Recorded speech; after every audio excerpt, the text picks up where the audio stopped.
you guys? It's your boy Randy Anderson with another episode of the Average Guy. Well, it's technically the Average Guy podcast, but this is sports talk with the Average Guy. This will be the first episode of sports talk with the Average Guy, and just let you guys know that this will only be on YouTube, Facebook, and Mixer. This will not be on the Audible version. This is strictly for the YouTube, Facebook family. You know what I'm saying? So shout out to the Facebook family. Shout out to the YouTube family. So yeah, man, this is where we only talk sports, man. Only sports. So shout out to Grit Sports Media over there on Facebook. Make sure you guys like and subscribe to that. I know if y'all see this line in my head, it's because I had a do-rag on. But let's get into these topics, man. Let's get into these topics. So I got my boy Lauren here. Yeah. All right, man. So we're going to start off in the NFL Week 12 recap. Let's start with the recap. Let me make sure. All right, Lauren, I'm going to let you go first, and I'm about to pull this stuff up real quick. Yeah, man. I mean, we had some wild games in the NFL yesterday. Cleveland put the beat down on Cincinnati. I mean, when was the last time we could say Cleveland put the beat down on anybody? Right. You know, so that was a crazy game. You know what I'm saying? I mean, the final score wasn't even indicative of the beatdown. I think it ended up being like 35-20. But I mean, yeah. I mean, when you look at, if you take away the garbage points, it was probably 35-7. You know, Andy Dalton's out for the season now, so you got Andy Dalton out for the season. AJ Green's missed a lot of time, so their season is done. And I'm gonna say this, and I'm gonna say this once. Damn it, Colin Kaepernick is still out there. You always know. Andy Dalton's down for the year. Hey, it's the dude out there, man. I mean, he's been to the Super Bowl. He's been to the NFC Championship twice. I'm just saying. I'm just gonna put it out there. NFL, y'all do with it what y'all want to do with it, but we all know what the story is. We know why y'all don't want that man to play no more. It ain't because he ain't got the talent. So I'm just saying, I'm just going to throw that out there. But, yeah, so Cincinnati's done. If Cincinnati does not fire Marvin Lewis, trash organization. Ooh. Dude hasn't won a playoff game in 16 years. Andy Reid has won a playoff game. Yeah. The Kansas City Chiefs have won playoff games in the last 16 years. You got the same damn head coach, and he can't get you to get one playoff win. Goof egg. Terrible. You need to fire him at the end of the season and take Hugh Jackson on with his ass. Or black people getting together and trying to do that bullshit. They both suck. Right. Right, yeah. They both suck. The score for the Browns and Bengals, it was 35-20. So, I mean, yeah, speaking on that game. Got beat down by the dogs. Cleveland. The junkyard dogs, too. That's what makes it worse. But, yeah, what hurts me is AJ Green is done. Well, hopefully not done for the season, but he's been out for the last few games. And if you honestly know me, this is all about fantasy for me, because your boy's looking to take that number one spot this year again. You know what I'm saying? So with him out, I'm just hurt. I'm like, damn. But all right. So the next game is the Cowboys and Redskins, which was the Thanksgiving game. Amari Cooper exploded. He just went bananas. Him and Dak Prescott. I don't know if they had like some early turkey bird or some early dirty bird or something. But them two was playing good, man. Them two was playing good. What did you think about the game? The score was 31-23 without Alex. Yeah, I mean they couldn't stop Zeke. I mean, that's what it came down to. They couldn't stop Ezekiel Elliott. And then when you couple that with Amari Cooper going off, I mean, Dallas has a formidable team. You just can't trust them. The team is formidable. I mean, the defense is great. You know what I'm saying? They got Zeke Elliott. Now you got the Amari Cooper elements. I mean, they have a good team, Cole Beasley, but I just don't trust them. So, I mean, I know they're top of the NFC East right now, but, I mean, that's not really saying anything. When you were, 5-1 or 5-5, and you are top of the division, just like the AFC South, man. I mean, that's not saying anything. I don't trust Dallas going down the stretch. I actually think that their defense can be exploited. I just don't think a team has really challenged them defensively yet. But I think the defense can be exploited. But they do have a solid team. I just don't trust them down the stretch. To me, the NFC East is really up for grabs still. I mean, Dallas basically has the same record as Washington at this point. They just hold the tiebreaker, obviously, now. But, I mean, Philly had the comeback win yesterday. Mm-hmm. I mean, the Giants were still in the hunt, but I think their loss yesterday might have did them in. So, it was rats. Still anybody except for the Giants. I think the Giants are done, but boy, Saquon Barkley, everybody talking all that jazz about how the Giants should have took a quarterback, but the boy is carrying the team for all intents and purposes as a rookie. And he's I think he had over 150 all-purpose yards yesterday. I think close to 200. Mm-hmm. So I mean, you can't knock him. You can't knock him. So shout out to Saquon, because that's really all they got right now. I mean, the offense has been playing better as of late, but obviously it's just I think this is the third game. Yeah, this is the third game this year that the Giants have lost on the last second field goal. Yeah, those are tough. Those are definitely tough. Yeah, definitely puts their season into perspective, because you think, okay, if they could get those three back, you know what I'm saying? Guess who would be top of the NFC East? Mm-hmm. Yeah. So it's crazy, man, how football goes like that. But it is what it is. Yeah, it man. Is what it is. That young man, Saquon Barkley. I'm speaking on fantasy right now. I'm thankful. Like, congratulations on him having a great rookie year and shit like that.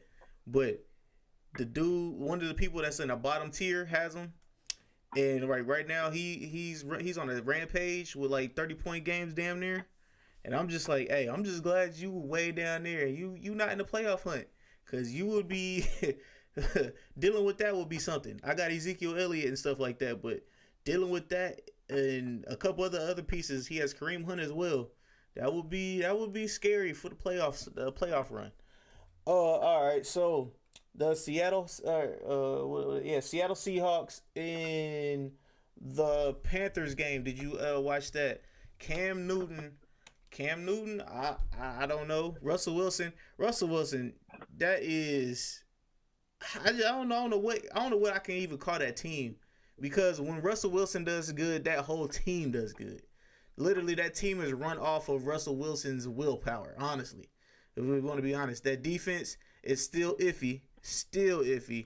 But yeah, man, the score was 30-27. It ended by a field goal. So what is your thoughts on that?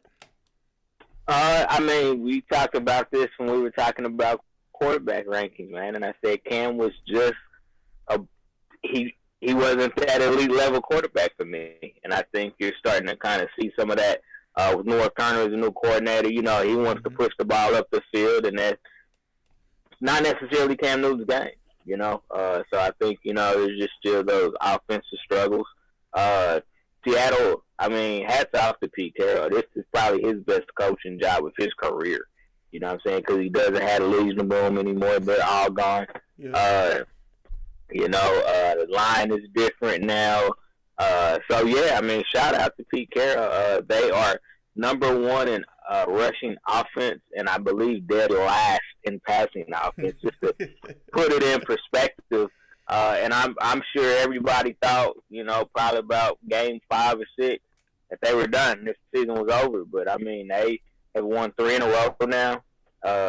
And right now we're in the thick of the playoff hunt for the wild card in the NFC. And, I mean, will they go anywhere in the playoffs? I mean, when you got Russell Wilson, who knows? I mean, the dude just kind of, he's got that it factor, man. He can carry a team on his back, and, whether it's him setting them up or, whether he's the one making the play. I mean, outstanding. Tyler Lockett has had an outstanding season. Dougie B has been Mr. Consistency as always. So yeah, I mean, hats off, man. I mean, the Panthers are a tough team to beat. They're a tough team to beat because they have an outstanding defense. I mean, fuck. But Luke Kuechly. Did Christian McCaffrey go off for like 250 all-purpose yards yesterday? Yes. I mean, dude, everybody saying he too little, this, that, and the third, but my man's went off yesterday. You know, rushing and receiving. So I mean, they have weapons. I think that, you know, if I'm Carolina, you know, I think I need one more wide receiver. You know, really to kind of shore up my receiving core, because the receiving core is kind of iffy. Funches hasn't had a strong year this year, so I think they do. You know, they've been dependent. Oh, my bad. I do think they do have they're working on that DJ Moore kid. That he's emerging to be one of their top receivers. So yeah, when you say I mean, he could play, but you know, Cam Newton, like I said, man, you know, this Cam, you know, Superman. Sometimes you might have to close your shirt back up. You know what I'm saying? All right. So now let's go ahead and talk about this Bills-Jaguars game, 24-21, man. All right. First and foremost, let me talk about the Jaguars. The Jaguars have not released, but benched. What is his name? What is that quarterback goddamn name? I can't think of the Snake Bortles. Blake Bortles. Snake Bortles. They benched Blake Bortles and they replaced him with. Damn! I just had this dude. Cody Kessler. That's what his name. From Cody Cleveland. Kessler. From Cleveland. Yeah. It shows you how bad Bortles is. He's from Cleveland. So I mean, dog. Leonard Fournette. There was also a fight. There was a little kerfuffle. You know what I'm saying? They had a little kerfuffle in the end zone, and Leonard Fournette is suspended one game. So it's just a lot, man. Jacksonville went from literally the top tier defense in the NFL to damn near somewhere in the middle, if that. So what do you got to say for it? Pass rush. I mean, you know, a great pass rush is the greatest asset to any defense. If you can get to the quarterback and disrupt the timing of the play, I mean, it's great. When you remember, you know, last year, the year before, I mean, the pass rush was so disruptive. And they're not getting to the quarterback like that. You know, so, I mean, I think that kind of puts those corners and the secondary kind of on an island. You know, when you got to cover for, you know, 6-7 seconds, that's a long time in the NFL. Somebody's going to get open. And so I think that, you know, that line is kind of letting them down a little bit. Offensively, I mean, besides Leonard Fournette, they really don't have much. You know, the top receiver, I think Marquise Lee went down. I think first play of the season, he went down.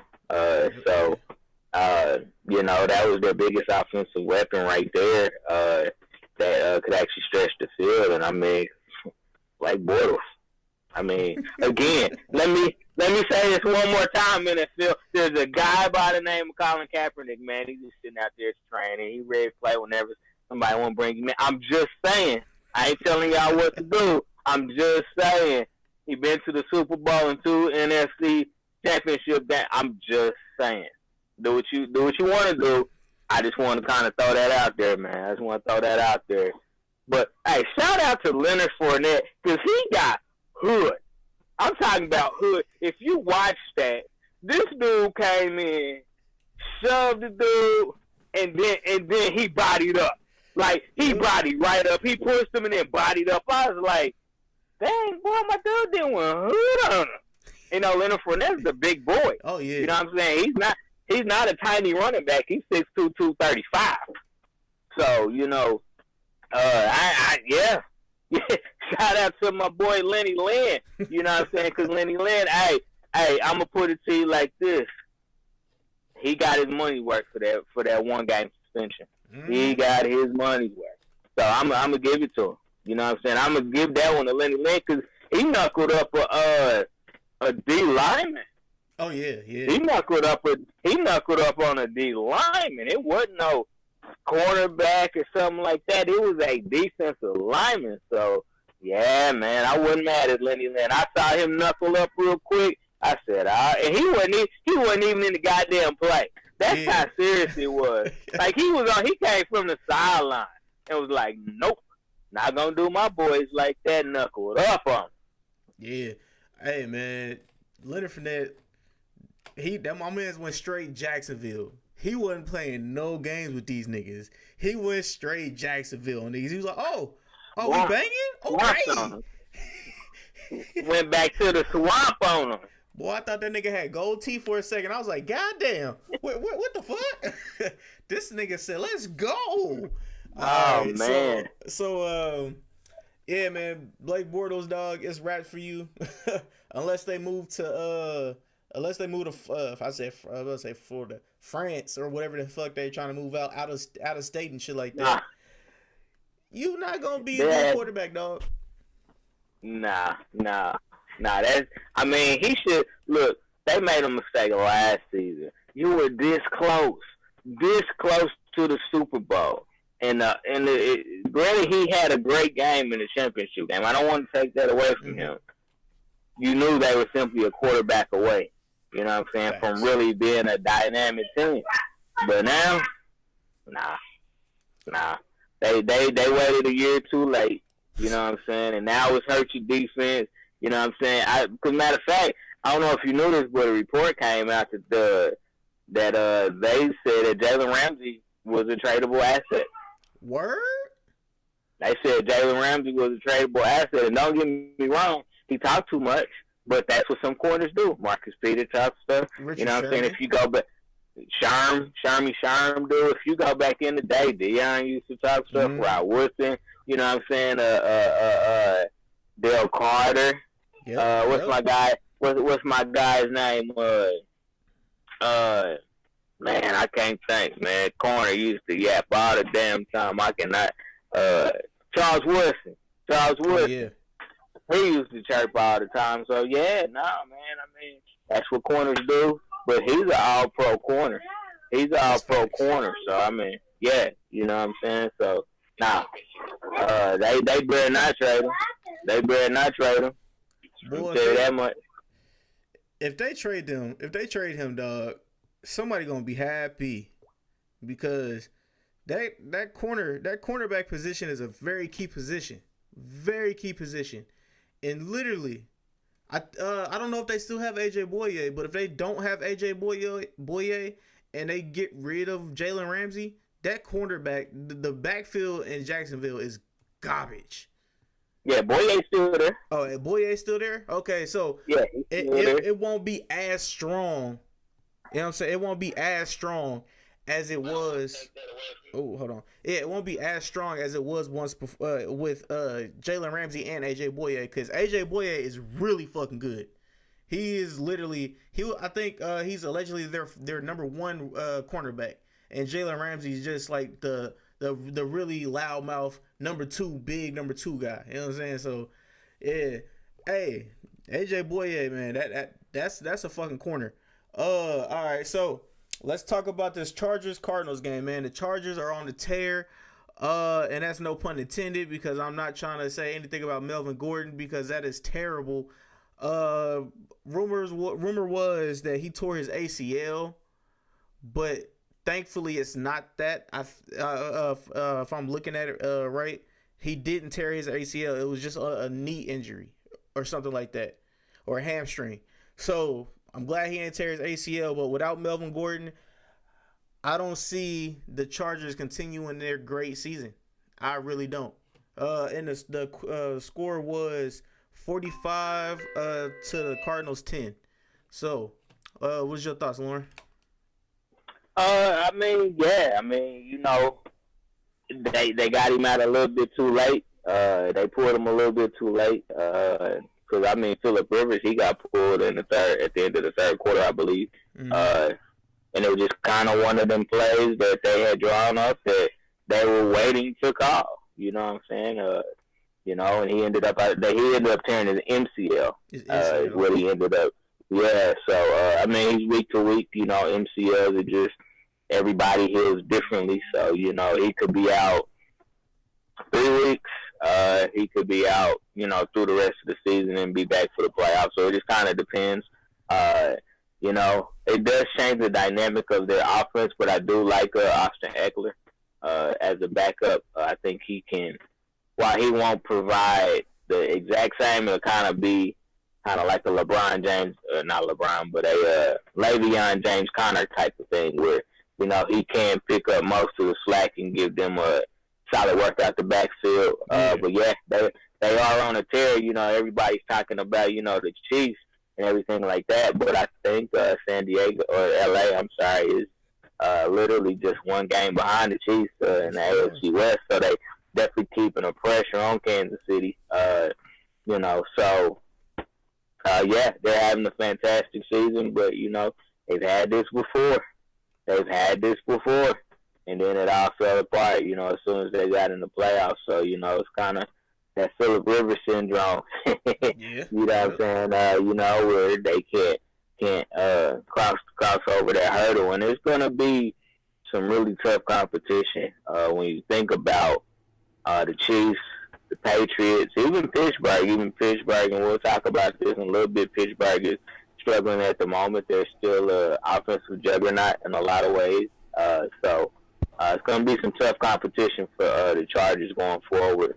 They have to play the Chiefs one more time in Kansas City. Mm-hmm. You know what I'm saying? So that'll be a tough game right there. But, yeah, I mean, right now, you know what I'm saying, they're playing just as good as any team in the NFL, not just the AFC, but any team in the NFL right now. All right. Phillip Rivers went 25 for 26 yesterday. Yep. Almost perfect.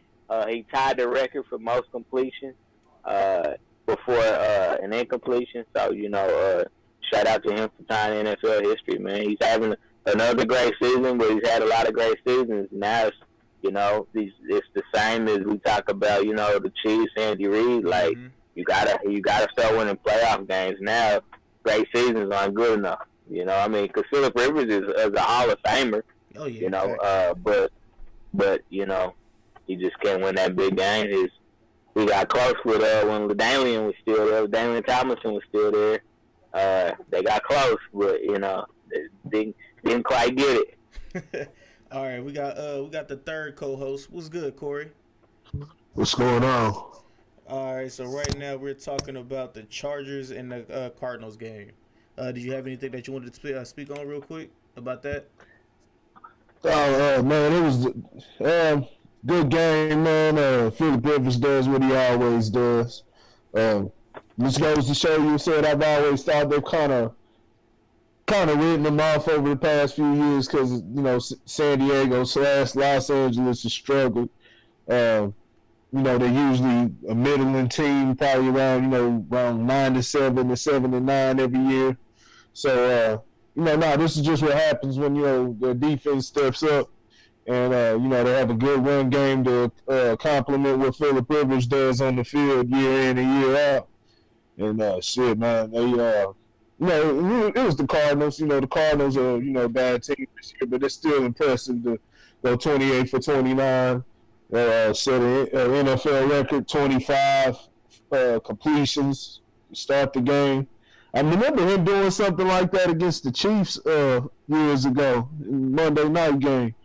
I think he started he was about 21 for 21 or something like that. So, Phillip Rivers is an amazing quarterback, but it's going to get tough, man. I think that's what Lauren was just talking about. It's about to get tough for him down the stretch. And this is what I forgot who it was. I think it might have been Shannon Sharp or somebody, but, they looked at it and they predicted San Diego to be about 8-3. I looked at the schedule and agreed they probably be 8-3 around this point, but it's going to come down to these final what we got, 5 games? 5 games? Yeah, they're going to be real. No, they play the Chiefs. They play the Patriots. That's going to be a tough game there. Also, Pittsburgh. I think, is it Pittsburgh? I know that. I think they got Pittsburgh. Okay. Yeah. So I mean, this is the meat of their schedule right here. And You know, with them not having Melvin Gordon, man, it is going to change the dynamic of the offense. I mean, defensively, they've got a solid defense. I mean, it's solid. You know what I'm saying? But, you know, you going up against the juggernauts now, so, you know, it's going to be tough. It's going to be tough for them. Facts. All right, so let's go ahead and talk about this Broncos-Steelers game. So let me first and foremost, shout out to everybody that had a good Thanksgiving. You know what I'm saying? Shout out to everybody that had the good Turkey Day. I just want to shout out my grandpa real quick because he be repping hard. My grandpa was Steelered out Thursday. You know what I'm saying? He had the Steeler socks, Steeler chucks, Steeler shirt, Steeler hoodie. He wasn't playing no games. So, yeah, I just want to shout my grandpa out for being a big Steelers fan for years. All right, so what did you guys think about this? The Steelers Broncos game, 24 Broncos, Steelers 17. What did you guys think? Lauren, you want to go first? Them damn donkeys trying to stay in the goddamn playoff race. I mean, they ain't gonna do shit, but they're trying. You know what I'm saying? Them damn donkeys. You know what I'm saying? They try to hold on to Vance Joseph's job for him because he was damn sure they was gonna fire his ass about 3 weeks ago. Because they just were underperforming. But I mean, this is kind of where when you don't have that all-pro Le'Veon Bell, I think that you see it in the closer game. You know what I'm saying? Obviously, they had an outstanding comeback last week. You know, coming all the way back to win that game. But I mean, they got lucky in that game, in all honesty. And then you look at this game, and they just weren't sharp. You know, Bill Roethlisberger missed some obvious throws. I mean, sure, we was jujuing on my fantasy team was jujuing on the damn beat, but he missed another pass to that probably would have been another score. You know what I'm saying? Juju Smith-Schuster. Ben wasn't sharp. Connor had the fumble late in the game when they were driving, getting ready to put the game away. So they allowed Denver to get back into that game, and Denver did just enough. I mean, the defense has been solid all year, but the offense did just enough. The running game was fantastic. Philip Lindsay was carving them up, you know, with great runs. And then the other running back, I can't think of his name. He came back from injury and played well. So they did just enough to win that game. And Pittsburgh is just, they're just not the same team without Le'Veon. And I mean, it's just a difference, and you can see it, you know, because I mean, you know, Antonio is not having the same impact that he's accustomed to having because he's not being able to really have that one-on-one, you know, because you ain't got Le'Veon out there, you know, where you have to put a safety or a corner on him. And the offense hasn't been extremely dynamic. Tight end was really strong for them. With Heath Miller, you know, with him being gone, it hasn't been the same. They haven't had a third receiver this year that's really kind of, again, garnered enough respect for you to really, you know what I'm saying, match somebody up with him. So they're just not the same team this year. And I think in the closer games, it's starting to show. If they don't, and defensively, if they don't get pressure on the quarterback, the defense is going to get carved up. Yeah. Get carved up. Corey, what you got for us? It ain't nothing, man. It ain't nothing too big of a deal, man. It's too. Last week was a road game against a game Jaguar squad. Shit. Then this week, man, you got Denver. Denver just came off of a big win last week. Also, who was that they beat? San Diego, matter of fact. Los Angeles. Oh, Denver. Yeah, Denver Broncos. Yeah, that's the last second field goal game, wasn't it? Yep. So it's two big wins. Two big wins on their. I think they might have been on the road last week. But either way it goes, you know, two big wins against two good teams in the AFC. And Denver's been a tough team all year. You know, they let a lot of games. They may get blown out some games because of Anyone can offensive spot a talent and defense we may can do it from across the have country. an off day. But with remote. Real talk, they're always a sleeper team any given Sunday, and Denver's one of those trap games. So now it was just Pittsburgh on the road, man. Pittsburgh on the road. I don't think this is the end of it or anything. This is what Pittsburgh does every year. They play tough games, have a lot of close games, and 9 times out of 10 they're usually able to grind it out. But they've been on the road, especially given how they started the season. A couple losses. I think they had about 2 losses in the tie, and I think 1 win, if I remember right. But they're struggling at the beginning of the season, so they played well. Like I said, they had 2 tough games. They were able started off slow last week. They are missing Le'Veon, but James Conner's filled in well for him this year. Just need consistency, but really, his numbers have been great. We've gotten more than we could have ever thought they would get out of James Conner. So that's definitely true.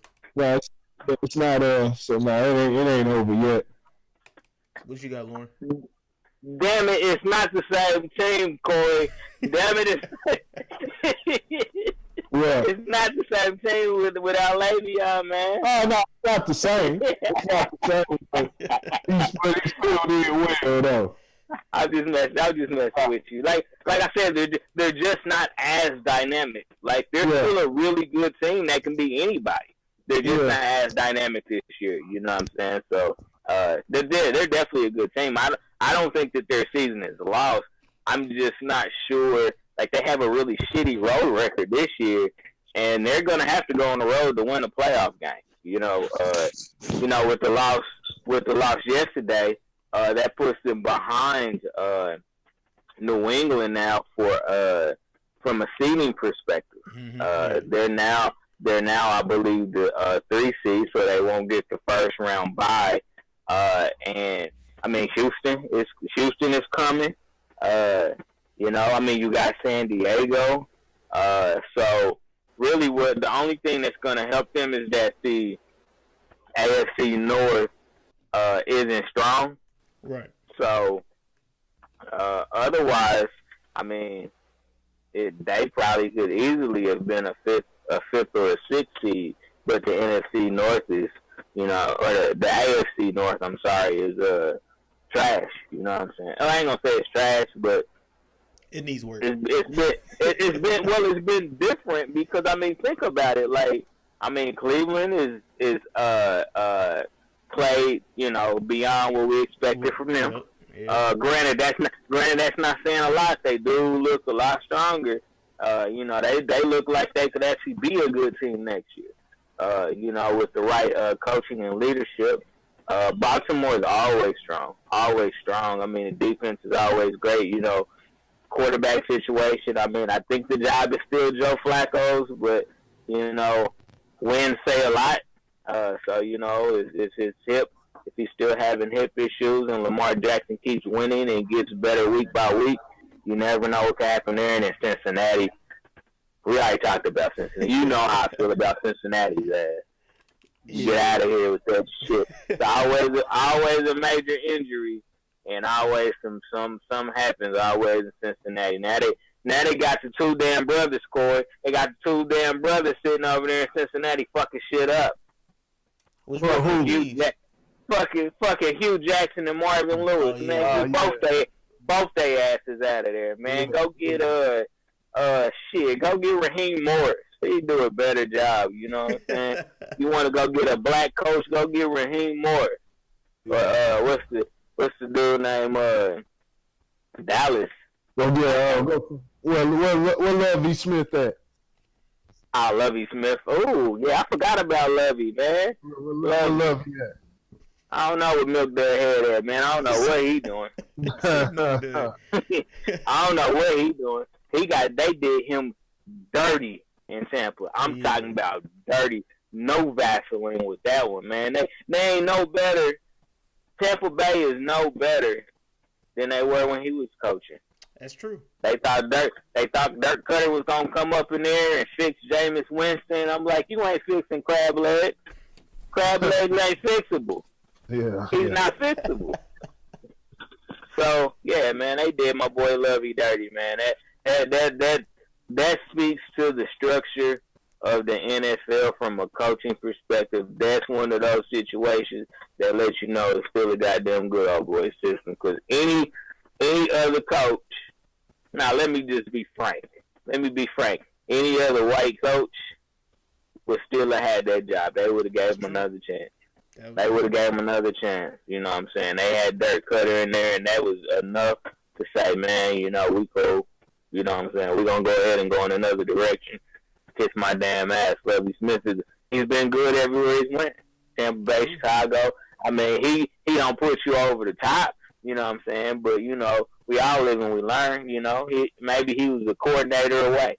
You know what I'm saying? Because head coaches, they monitor game. Right. You know what I'm saying? You know, they don't always, you know, focus on, you know, the X's and O's. That's for the coordinators to do. You know what I'm saying? The coach is managing the game. That's why Mike Tomlin is so good. Because Mike Tomlin is actually watching the game. You know what I'm saying? And so, yeah. You know, so I mean, you know, who knows what could have been. You know, maybe he would have did a better job with Jameis because black man to black man, maybe he could reach him in a way that Dirk Cutter couldn't. You never know. I'm just saying, you never know. Like, nigga, you know you can't be stealing no crab legs and think you getting away with it. Yeah. Yeah, crab legs, man. Crab legs. All right, so let's talk about your boy Aaron Rodgers versus the Minnesota Vikings, man. Because literally, that's all it is. It's Aaron Rodgers versus whoever's team. You know what I'm saying? Because who does Aaron Rodgers really have? He has a bunch of people on the offense and on defense. And it's just Aaron Rodgers to win the game. But as a high school squad. You said what? As a high school squad. High school squad. All right, but yeah. So 17-24 Vikings. Vikings pull it out. Dalvin Cook looked like he's healthy. He looked like he's healthy this game. He had a 26-yard touchdown run, which I was thankful for. But yeah, he looked healthy. Stephon Diggs got involved. Adam Thielen caught another touchdown. Kirk Cousins looked like Kirk Cousins. You know what I'm saying? He has one really good game, and then he has a terrible game. And he could have another good game, and then he could have a terrible game. Kirk Cousins. But yeah, Aaron Rodgers, man. So, what do you guys want to say? Corey, I'll let you go first. Vikings versus Green Bay. Nah, you know, it is what it is, man. It is what it is. So, Green Bay probably won't make the playoffs. Probably won't make the playoffs, but you know, we'll see. The wild card race is still close, and you know Rodgers could go on a run, but like I said, it doesn't seem likely. They're just lacking so much. Minnesota is the team whose spotlight is on because you know they got to catch up with Chicago. I think what are they about a game behind? About a game behind for the North. So you know it's just that. It wasn't nothing surprising. Wasn't nothing surprising about last night. Minnesota's the better team. They got you know, them mixed with Kirk Cousins. Kirk Cousins is, you know, provides the offensive spark. You know, moves the chains, and Minnesota has that good defense. Carry over from last year. You know, got the same guys essentially. So, you know, then Dalvin Cook playing great. So they're just. Team one, nothing special. All right, Lauren, you up next?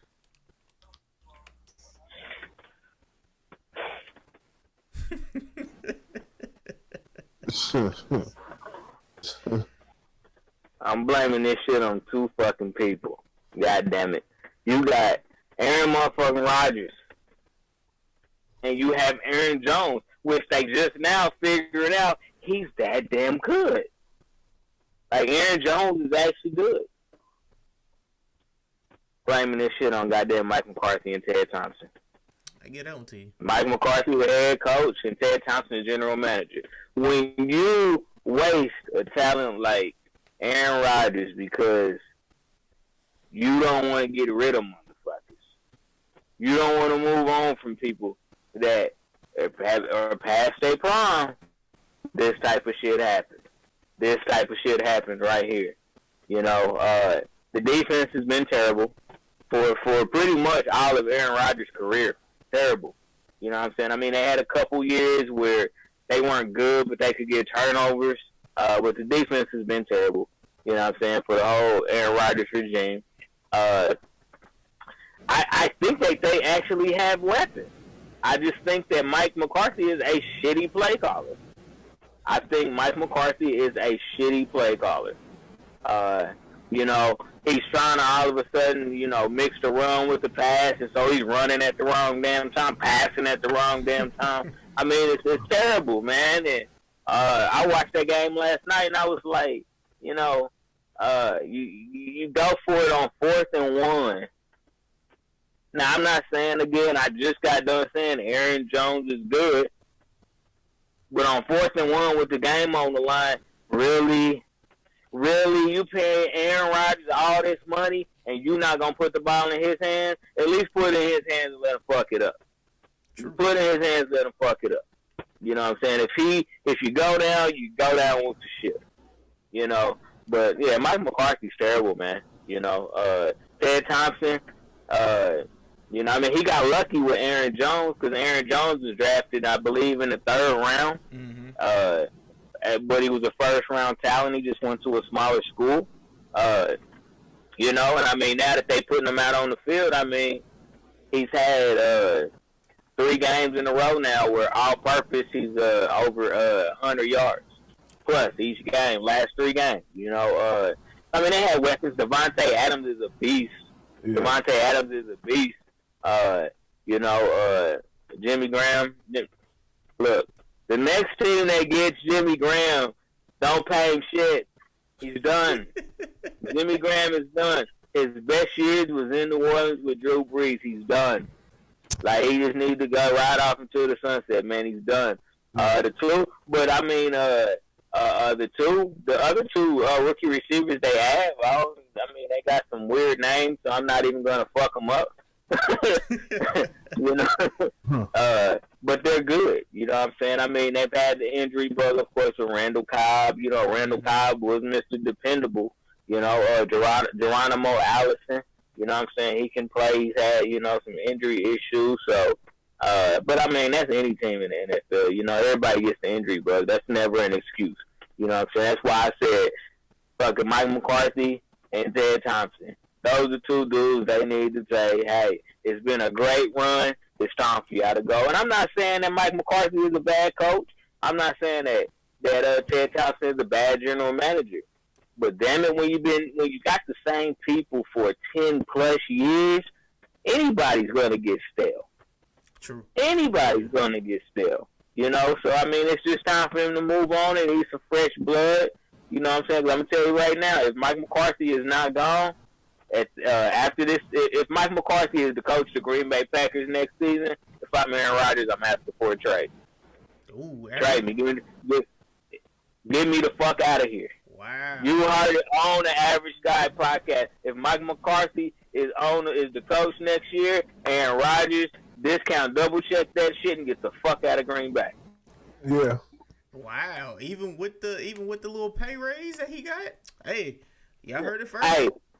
At the end of his career, the only thing that is separating Aaron Rodgers from the greats is the fact that he's only got 1 title. The fact that he's not in the playoffs every year. Tom Brady in the playoffs every year. Ben Roethlisberger in the playoffs every year. You have these elite quarterbacks that make the playoffs every year. And here you looking, this is going to be 2 years in a row because I don't think they're going to run the table. Mm-hmm. I don't think they're going to run the table and get in. I could be wrong, but I don't think it's going to happen. I just don't think the team is strong enough. You know, Aaron Rodgers keeps saying we waiting for that galvanizing moment. Well, it ain't happening this year, brother. It ain't happening this year, man. You keep on doing them State Farm commercials because you're going to be doing that shit. You're going to have a lot more time to do that this year. You know what I'm saying? All right, so let's talk about the offensive and defensive rookies of the year. What do you guys think is offensive and defensive rookies of the year? I'll name a few for you. Saquon Barkley, the running back from the New York Giants. What do you guys think about Saquon? Corey, you want to go first? That would be my pick. That'd be my pick. So Saquon, man, he does. He's been doing it all, man. He's gonna have his own pace for over 1,000 yards. Can catch out of the backfield. Got over 70 catches. So probably be Saquon between Saquon and Baker Mayfield. Probably say Saquon Barkley. So yeah. New York hasn't had the best season. They're struggling, but he's been a spark, and he's part of their future. So he got a lot to come. It's going to be a huge future with Saquon Barkley. He does it all. Yeah. But that'd probably be my personal number one. He'd be in the driver's seat for that award. All right, Lauren, you want to go next? What you got about? Yeah, man, I gotta go with Bake. I gotta go with the Baker's dozen, man. I do. It's not just because of his overall play, which has actually been really, really good this year. But when you couple that with the expectation of being the number one pick as a quarterback, and what he's done to interject some energy into the city of Cleveland. You know what I'm saying? When LeBron left, you was like, oh, man, I guess it's going to be regular old Cleveland again. But he injected some energy into the city of Cleveland. You know what I'm saying? So, I'm going to give it's a quarterback-driven league. Rookie of the year, though? Rookie of the year. This is what I'm saying, though. This is what I'm saying. It's because it's a quarterback-driven league. If it wasn't a quarterback-driven league, I would give it to Saquon hands down. But with it being a quarterback-driven league, the fact that right now, as we speak, Cleveland has a better record than the Giants. I think you got to get a nod to Baker. You know what I'm saying? I think you got to get a nod to the Bake Show. So Lauren says Baker's dozen. All right. So also we have running back Nick Chubb, who plays for Cleveland. Wait a minute. Oh. Flag on the field. Wait a minute. Just because he has the better, what Cleveland like one game ahead of the Giants? Hold on. Yep, you're damn right. One game. No. There's all type of factors. Strength of schedule. Now I can't think of it off the top, but there's all type of different factors. They play different teams. It's not like they play the same guys. Eli Manning has played like crap. There's some games he could have won, but come on, man, over Saquon Barkley, man, Baker Mayfield's had a good season, but I mean he ain't had no dynamic stats or anything. He's played well. In a quarterback-driven league. That makes it even worse. It's a quarterback-driven league. Quarterback-driven league, man. I love Saquon Barkley. I do. I think that what everybody expected Saquon Barkley to be was a home run hitter. He was either going to give you 2 yards or he was going to give you 52 yards. That was what they said Saquon was going to be. I mean, goddamn, he got them Barry Sanders tree trunk legs, you know what I'm saying? You can't get him down half the time. Right. You can't get him down half the time. So now if you were to ask me who has been the most dynamic offensive player, yeah, Saquon Barkley, hands down, no questions asked. But who will win Rookie of the Year? I think they're going to give it to Baker. Only because it's a quarterback-driven league. Tomato. Tomato. What? Come on, man.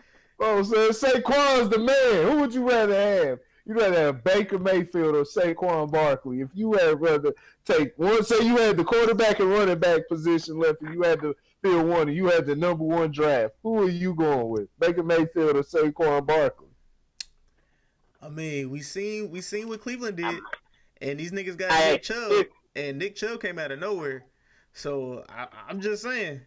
Big Chubbs has been doing a lot to help. Yeah, that's what he's been doing a lot to help the Cleveland train too. So it ain't just been Baker. Baker's played well, but Baker hasn't been like what you say, dynamic. I mean, he's done his thing.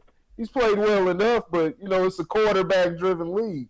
And do you see Baker Mayfield progressing to stay on point with the Patrick Mahomes, Andrew Lucks of the league, Jared Goff? Until we talking about the guys who are going to be around and who are going to be top and elite in the future.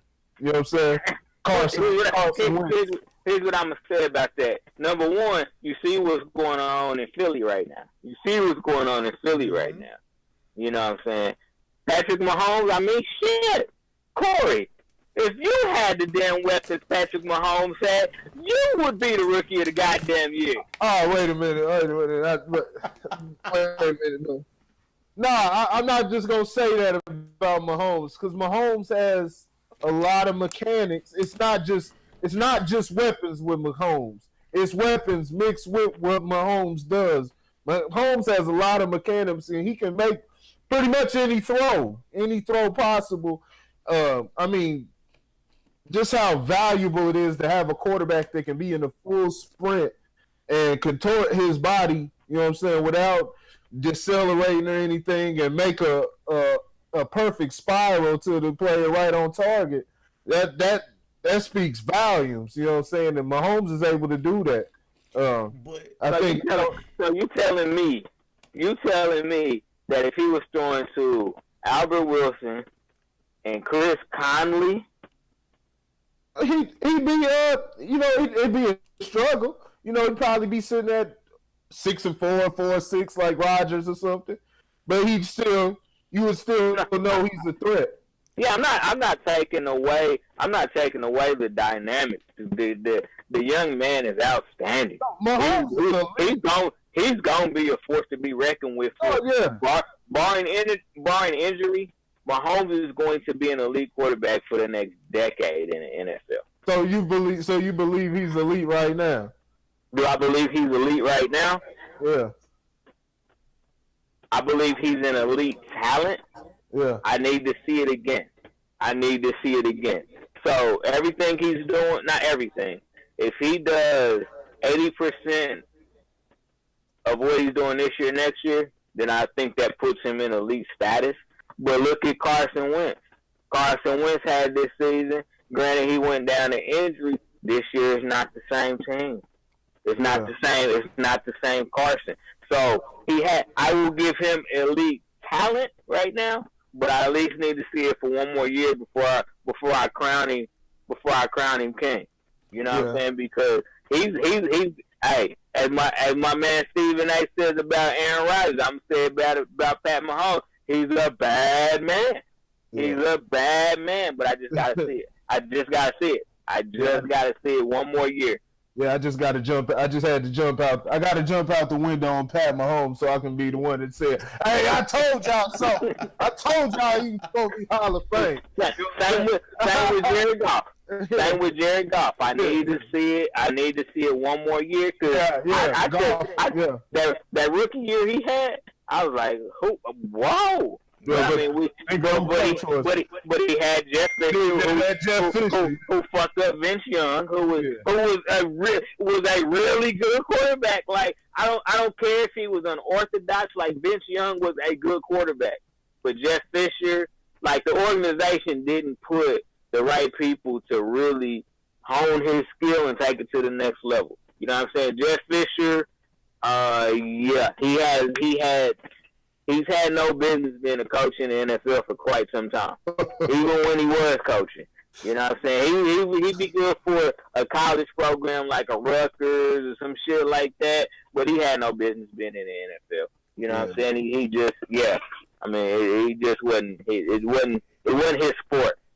You know what I'm saying? Like I said, college. He kind of reminds me of, if you remember this name, Corey, Dave Wanstead. Remember Dave Wanstead? Yeah. He was in the NFL with Miami.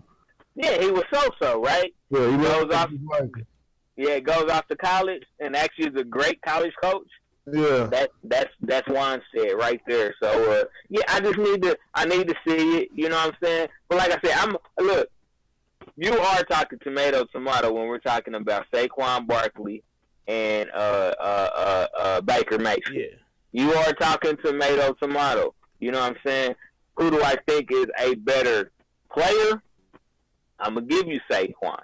But in a quarterback-driven league, they're gonna put so much of a focus and a microscope on the quarterback that I'm not saying who I want to win. I'm telling you who I think is gonna win. Now if Baker Mayfield falls off a cliff, you know what I'm saying? This is a different discussion. You know what I'm saying? But as we stand right now, he's actually picking up steam. You know what I'm saying? So, I mean, we got a few games left. You know what I'm saying? We'll revisit this at the end of the regular season. You know what I'm saying? And see if anything has changed. Both outstanding players. I mean, you can't be. Everybody was saying, "Oh my God, the Giants should have got a quarterback." You know what I'm saying? Because Eli is done.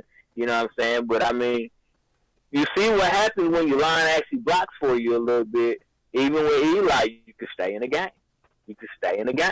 You know, and when you have weapons like Saquon and Odell Beckham Jr., I mean, things could happen. I mean, who would have thought that Saquon was going to actually carry this team this year? Because he's carrying the team. Yeah. Like, not only from an on-the-field perspective, but also on the sidelines and off the field. He was the one like, all right, Odell, man, cool. We know, man, but you got to turn down a little bit. Talking to him on the sideline, like, turn down, let's play some football. This ain't about nothing but football. You know what I'm saying? We do all that other bullshit after the game over, you know what I'm saying? But don't be banging your head up against shit like, let's just play football. You know what I'm saying? So, from a leadership perspective, I mean, yeah, thumbs up.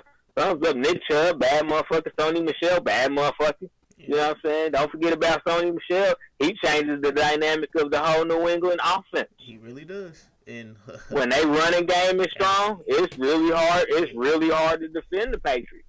You know what I'm saying? I mean, there's been a lot of really, really strong rookies this year. You know, offensively. We'll add Philip Lindsay to that group.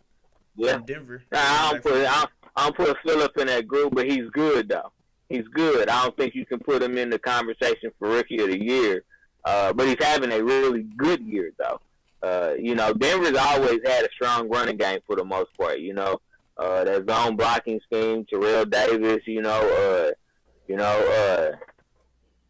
always been able to have solid running backs. It's just since Elway, they haven't found that quarterback. I mean, they got a couple titles, but it wasn't with, I would say, an elite quarterback in Peyton Manning. Okay. All right, man. We just forgot about Peyton, man. Peyton brought one to the... I ain't forget about Omaha. Yeah, Omaha. And Peyton put up set his record with the Broncos. I know he was off there last year. Hey, and they had Timmy Tebow, man. Elite, man. What you mean? And they had Timmy Tebow. Flag on the play. You tripping, dog. You big tripping. That's a flag. I gotta get that sound effect for a flag on the play. Let's skip back. It says, all he does is win. Yeah, DJ Khaled said that shit too. T-Pain said that shit too. He gives a good damn. All right, so now that they let his ass kneel on the sideline. Yeah. But Tim Tebow. You ain't hear Tim that Tebow. Cause I snap on that. I still don't like him to this day. But continue. My bad. Tim Tebow was awful though. Tim Tebow was proof that God does turn on the television to watch an NFL game every now and then. That's all that was. Anoint you, my son. I do anoint you. Right. Defensive Rookie of the Year, Derwin James. Defensive Rookie of the Year. Indianapolis linebacker. He picked 36th overall. What's his name? You said you just said his name. Derwin James plays for San Diego. LA Chargers. My bad. Yeah, LA. He's a safety, 17th pick overall. Yeah. Yep. That's my defensive Rookie of the Year. What about Van Der Esch out of Dallas? Oh, Dallas. Yeah. I like Van Der Esch. I do. The linebacker, 19th pick. I don't like what I'm hearing in Dallas, though, and this is why I can't trust Dallas. But I don't like what I'm hearing in Dallas. What you hearing? Go ahead. What you hearing? Oh yeah. We were waiting. they said when Sean Lee comes back, Van Der Esch is the backup. Word? Oh, there goes that garbage. Yep. And I'm sorry, but this is what you do. This is what you do. Dallas, let me help you out, even though I don't like you. Let me help you out. You put Sean Lee in the middle. Yeah. You put Van Der Esch on the strong side, and you put Jalen Smith on the weak side, and you will have arguably the best linebacker core in the NFL. That's what they're gonna have to do, because I can't see them just regulating them to a strictly backup position. That's Dallas. It's Dallas. You're right. You all right. This is Dallas. This is Jason Garrett we talking about. Ain't Jason Garrett. It's Jerry motherfucking Jones. But damn, like who else do they have? Who else do they have at linebacker? They got another solid linebacker, and I can't think of his name. But is it Hitchens? Taco. No, Hitchens is in Kansas City. Who? Taco Charlton. You talk about Taco? No, Taco's in the secondary. Oh. Taco Charleston's in the secondary. He's a safety. I forget. I forget. I'll have to look up. But their third linebacker actually is really good, and that's what makes it challenging because you have 4 outstanding linebackers. But fuck, maybe you change to a 3-4. Maybe you change to a 3-4 and put them all out there and say, go find a football and tackle somebody. Because I mean, if they put Van Der Esch on the if Van Der Esch doesn't at least split 50-50 time, if they said it was 50-50, maybe I'd be like, all right, because we all know Sean Lee going to get hurt again, and you just plug him right back in. You know what I'm saying? But, yeah, they was like, yeah, he's going back to the bench when Sean Lee is back. And I'm like, well, there goes one of those stupid-ass Dallas decisions again. Yeah, but I can't wait to see how this plays. Yeah, man. Try this out. They just got the division back too, man. Alex Smith and snapped his damn bone out the socket, man. Hey man, I want to say I am really, really sorry that happened to Alex Smith, man, because the reports out there now are that there's a 50-50 chance he won't even play football again. Yeah. That this might have ended his career just based off his age and the rehab he's going to have to do just to get back on the field. So I really feel bad for Alex, man, because, you know, for all intents and purposes, you know what I'm saying, like, Alex has been a solid quarterback in the NFL. You know, before Cap came and took his job, you know what I'm saying? He was playing solid then. When Cap went out, he came in, took him to the damn championship game, you know what I'm saying? You know, Washington, he had Washington atop the division in Kansas City. I mean, hell, last year, the motherfucker led the league in completion percentage. You know what I'm saying? So you can't knock Alex Smith, you know what I'm saying? Were there other players that may have had a higher skill level? Yeah, petty motherfucker. Yeah, I'm going to let you talk, damn it. That's crazy how, as a Raiders fan, got to defend Alex Smith. Those guards, man, you be throwing at him. They need to go ahead and put Alex Smith in the Ring of Honor, in the Chiefs' little Ring of Honor. Retire that jersey. Ain't nobody wearing 11 again. That's fine. He put on for y'all. Hey, he one of the best quarterbacks y'all had. Think of what y'all had to suffer throughout the years. I can't deny Steve Bonos, the Brody Croyles, Matt Castle. Matt Castle, Elvis Garbage. Going down the line, Damon Hughes, you know. Just think about that, man. Then Alex Smith came in, and look what he did, man. You got Alex Smith and pass it on to Mahomes. You know? I can't deny it. I'm not gonna say anything because that'll make me a bad person, and I don't need to be a bad person. I'm a good guy. Sometimes. All right. Get that man respect. Pop your collar, Alex Smith. Pop your damn collar. You had a great career, my friend. You had a great career. I know I talk shit.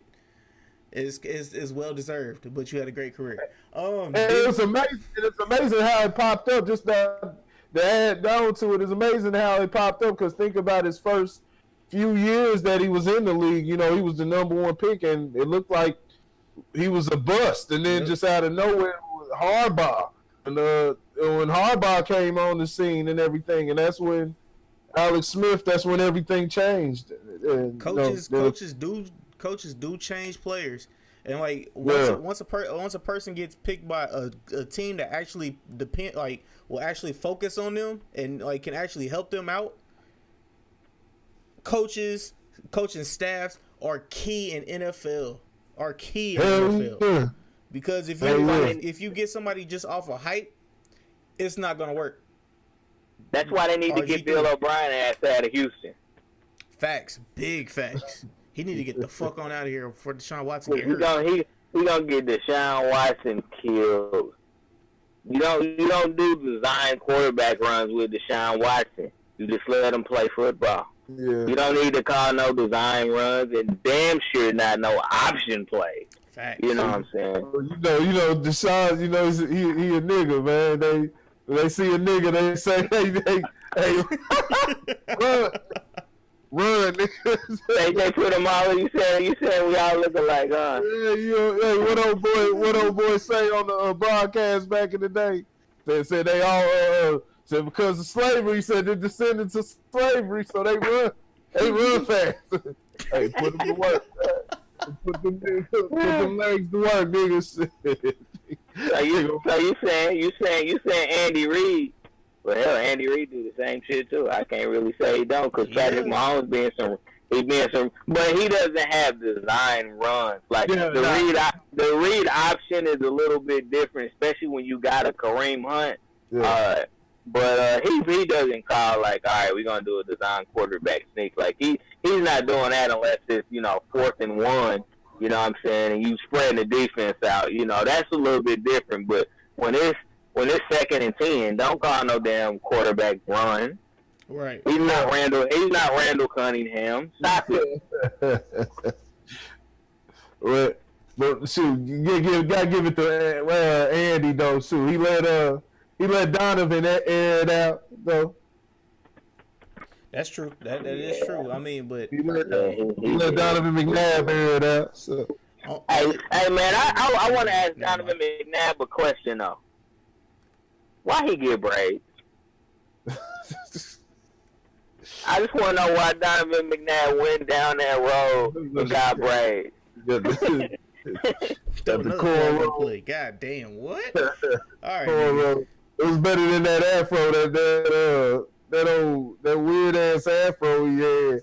Yeah, that's because he had that Jerry Rice. He had that receding hairline. Yeah, he had that Jerry Rice, so his afro was looking janky. He had that weird afro, UFO shaped afro. Oh man, yeah, man. So, coaches on the hot seat, man. Let's go ahead and talk about I think we pretty much alluded to a lot of the coaches on the hot seat, but let's talk about some coaches on the hot seat before we move to the NBA. Oh, we already got one. Go ahead. I'll let you start it off. So who am I about to say? You already know. John Gruden. I was about to say the same thing. Oh no, I wouldn't even gonna say that. There's one that's on there that's scooted further than Gruden. Ooh, cool. That's Marvin.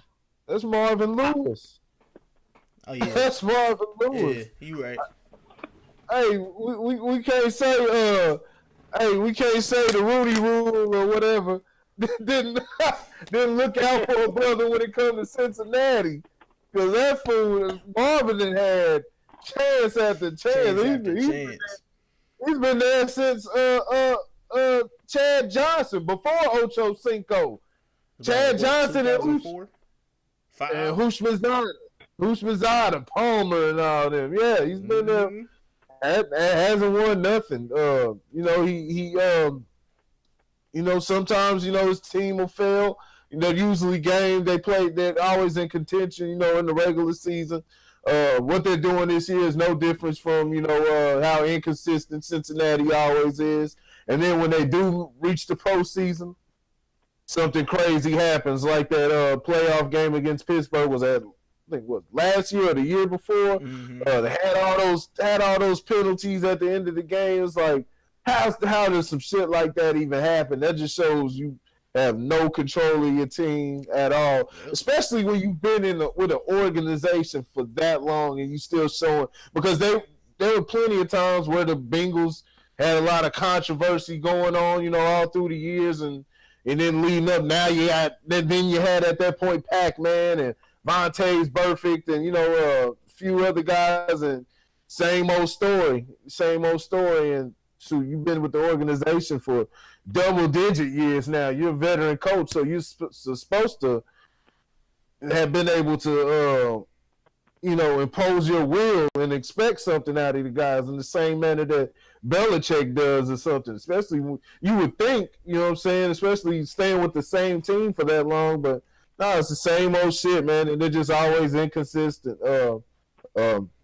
You've seen it. They started out fast. They started out hot this year. Then it's just going on down. And, this is what happens with a lot of teams when it goes bad. When it goes bad, it goes bad. It goes bad. They'll try to hold it together for as long as they can.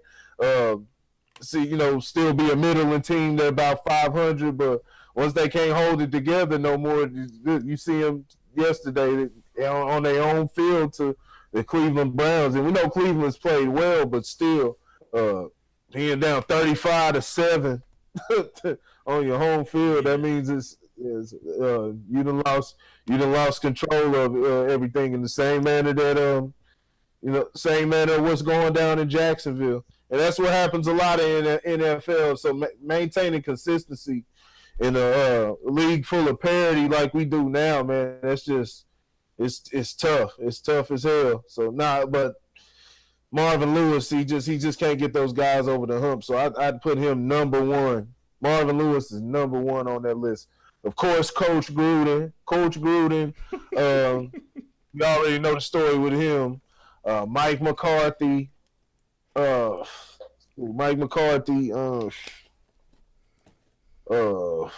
man, those are the three I can think of off top. Lauren, you got any more? Those are three I think are off top.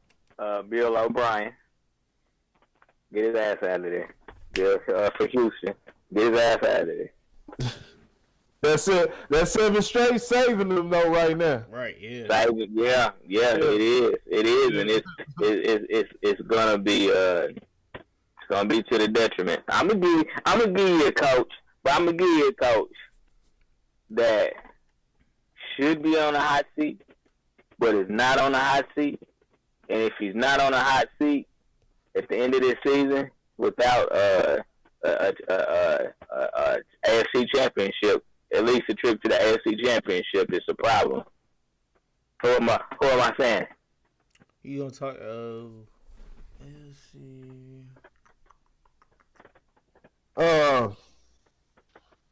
Who's Jacksonville's coach? No, not Doug Marrone. Andy Reid. Oh, you said word? Andy Reid. I'm interested. Andy Reid. I'm interested. Andy Reid. Why not? Why not?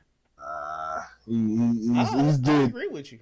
No. Without a trip to the AFC Championship game at a minimum, like it would be another underachieving year. But we'll have to see. We'll have to see what happens though. It depends on. That's why I was saying if he doesn't make it to the AFC Championship game, he should be on a hot seat next year. He should be on a hot seat.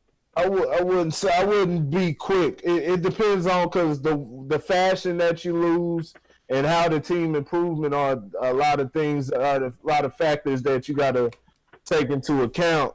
They got a lot of competition, a lot of good teams that they're going to play. They're going to meet up in the playoffs. There's a lot of veteran teams. You're going to see the Steelers. You're going to see the Patriots. Who else? Who else? You got Houston. Houston's a tough team. Colts. So, and I'm not saying any of those teams I think are better, but I think it'd be kind of quick to just say it'd be kind of quick. I just see too much improvement and they're too explosive, and that's one of the main things that's been consistent with Andy Reid. But you telling me he can't do that as an offensive coordinator?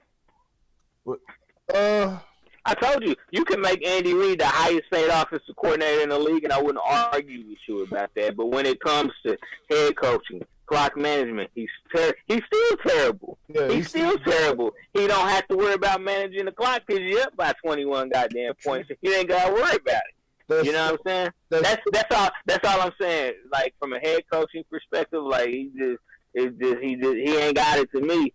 Vance Joseph next year should be on the hot seat. Who's Vance? He should be on the hot seat for Denver, the Donkeys. For the Donkeys. Yeah, for the Donkeys. I would put Vance Joseph on the hot seat. I hate to put my brothers on the seat because we didn't get a lot of seats in the first goddamn place, but you know what I'm saying? You got to win in the NFL. NFC, ooh, I got one for you. And I know that Jason Garrett. I forgot to put Jason Garrett on. Jay Garrett. Garrett. Get his ass out of there in Dallas. You know what I'm saying? Jerry Jones would have a lot less. He would have a lot less headache. Mm-hmm. But part of the issue is Jerry Jones has so much control over that team. So Jerry Jones is actually the real problem. You know what I'm saying? What did you think about Dan Quinn?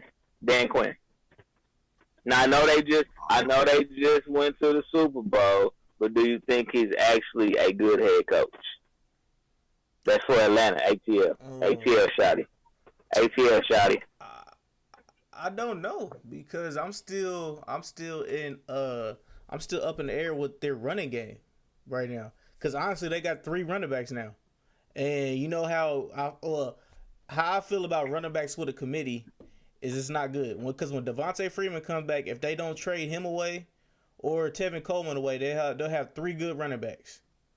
And 3 good running backs is good. Yeah, 3 good running backs is not going to help you in the long run at all because you have to feed everybody, and the coach most likely won't run just one person. I don't know, but yeah, I still don't know how I feel about them after the freeze game that they had in that Super Bowl game. I don't know.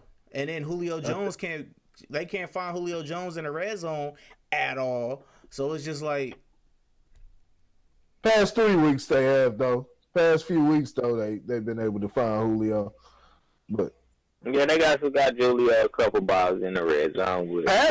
Passing offense isn't their problem. It's the rushing though.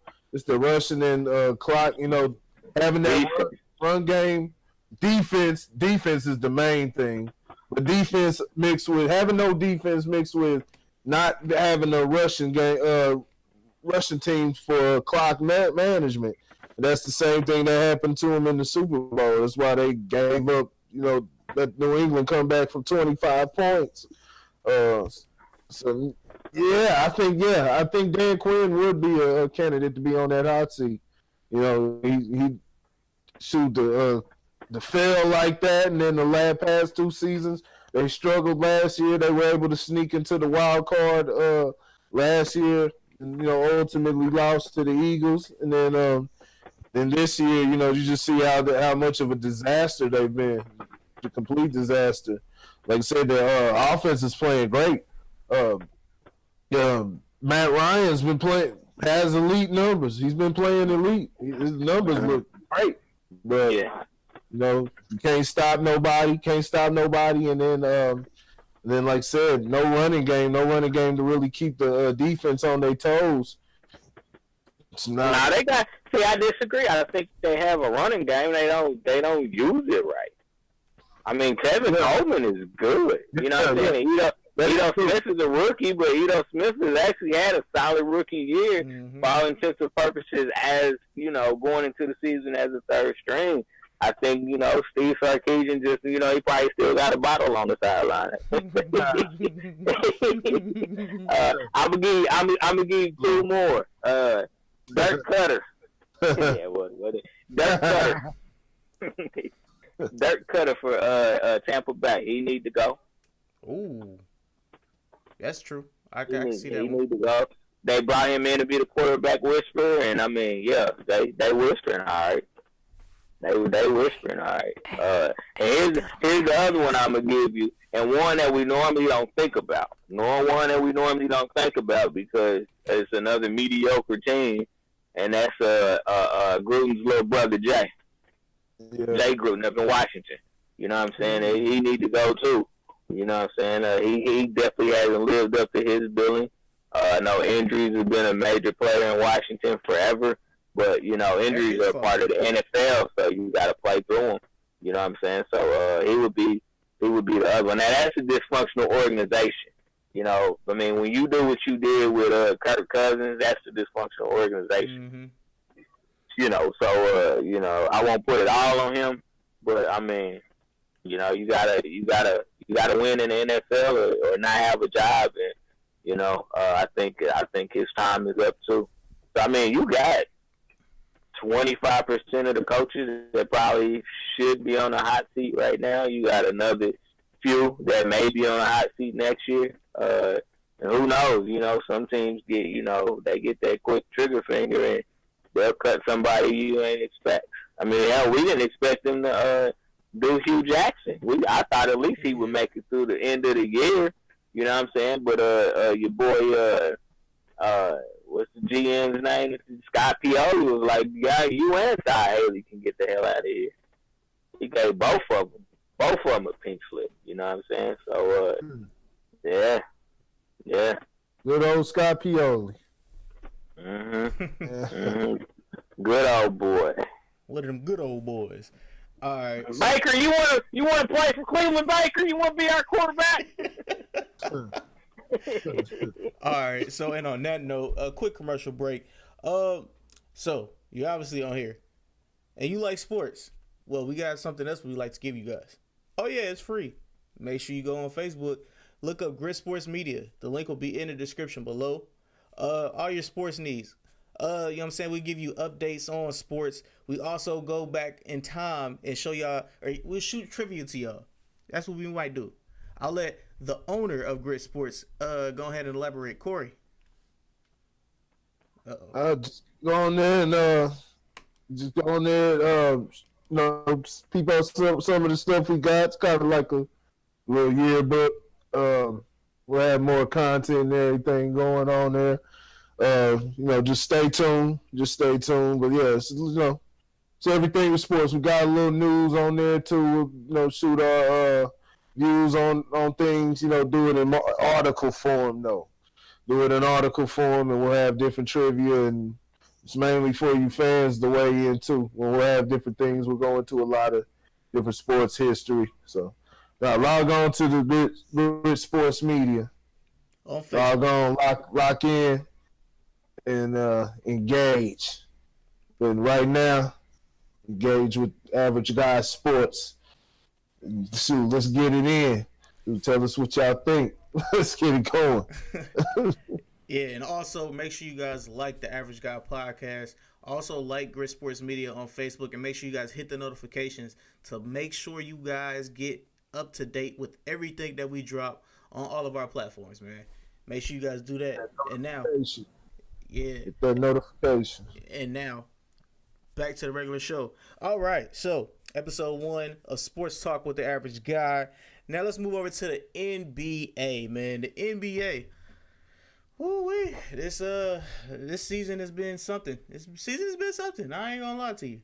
All right, so let's talk about the rankings of the best teams in the East right now. And so far, the best teams are number 1 as it goes down the list. The Raptors 17-4. The Bucks with Giannis Antetokounmpo 14-6. Philadelphia 76ers 14-8. The Whoa, nigga, what? The Pistons is number 4. 10-7. Yeah, How? just the East though. Yeah, you right. You right. All right. Pacers 11-8. Celtics 11-10. Ooh, could there be trouble in paradise? The Hornets 10-10. Magic 10-10. The Washington Wizards 8-12. Oh boy, I know we'll be talking on that. Yeah, we'll just end it there. So let's talk about it, man. Which teams are surprising right now to you guys? Who wants to go first? Looks like I'll Lauren. go first. I think the surprise team, just from a record perspective, I would say would be Milwaukee. Actually, I didn't expect them to start so hot. They got the new philosophy of just shoot the ball. You know what I'm saying? No shot is a bad shot. I know they've been working with Giannis to shoot more threes. I think Brook Lopez, is it Brook? Yeah. Yeah, Brook Lopez went 0 for 12 a couple games ago. It's a different philosophy there. We'll see if it can carry over. They definitely had a gun to do it because they have a bunch of young players. Giannis is in his 3rd year. What's my man's name? Malcolm Brogdon. I actually like Malcolm Brogdon. I like his game. Chris Middleton. Chris Middleton is a absolute baller. Mm-hmm. Just knows how to play basketball. You don't get no recognition for real. Yeah, none. You know what I'm saying? He would if he had Avery Johnson though. Avery Johnson was his coach.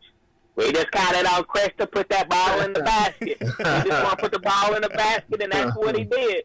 He's not as tall as the Admiral, but he put the ball in the basket. Drew Bledsoe. Eric Bledsoe. Yeah. Eric Bledsoe. Drew Bledsoe. Drew Bledsoe. He got to race the playoffs. We ain't letting him off the hook. Drew Bledsoe until he erased that stench from the playoffs last year. Yeah, buddy. So I would say Milwaukee would be my surprise team. Just kind of, they started off really, really strong. We'll see how the season progresses. Boston is, I'm not going to say it's been a surprise. I know with Kyrie coming back, with Gordon Hayward coming back, that they were going to struggle because, they had pretty much, obviously they went away from Hayward, with his injury that he had. Kyrie had a knee injury, so those two players would change the dynamic of any team. You know what I'm saying? The offense has to be restructured. They got the mad scientists, so I still, it's still early in the season. I do believe that they will hit their stride. They got the mad scientist and Brad Stevens. He's got to figure some things out. Yeah. I do believe that a big piece will get moved. I do believe that a bigger piece will get moved before the end of the season, maybe before the All-Star break. No. Hold on, Kenny. Kenny, let me ask you a question. When do you, Kenny, when do you see the Boston Celtics getting this together? Because you gotta think, Kenny, we're 22 games into the season. We're about to come up on 25 games. We're about a third of the season. When do you see the Boston Celtics getting this together? They're 11-10 now. Let me run on my big boy right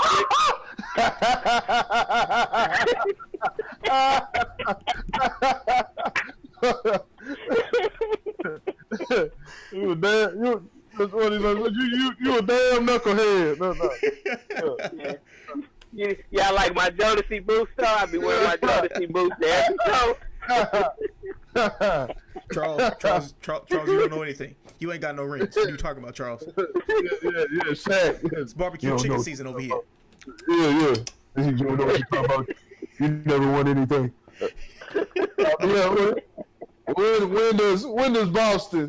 When does Boston get this together, man?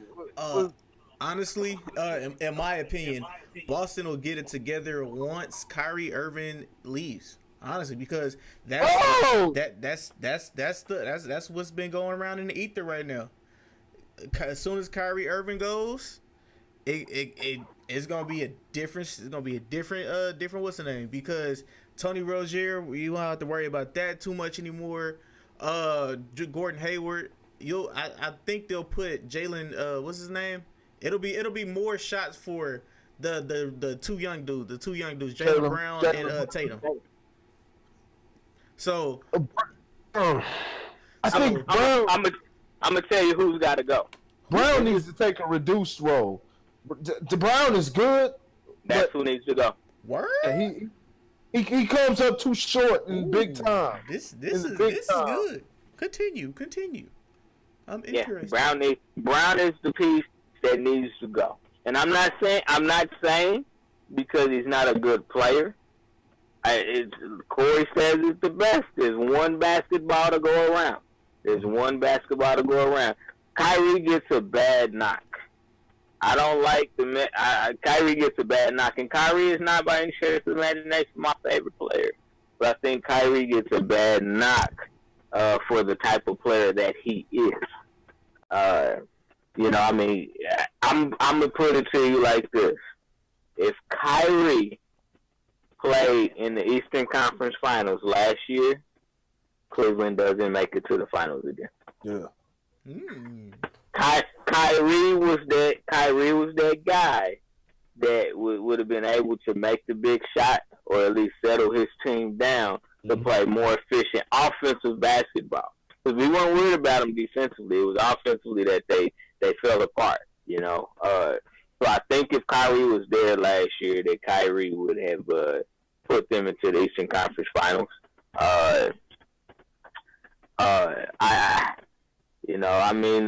Gordon Hayward, I think the jury is still out. I think it's still very early. If you remember, Paul George had the same injury, and it took him some time to really kind of get going.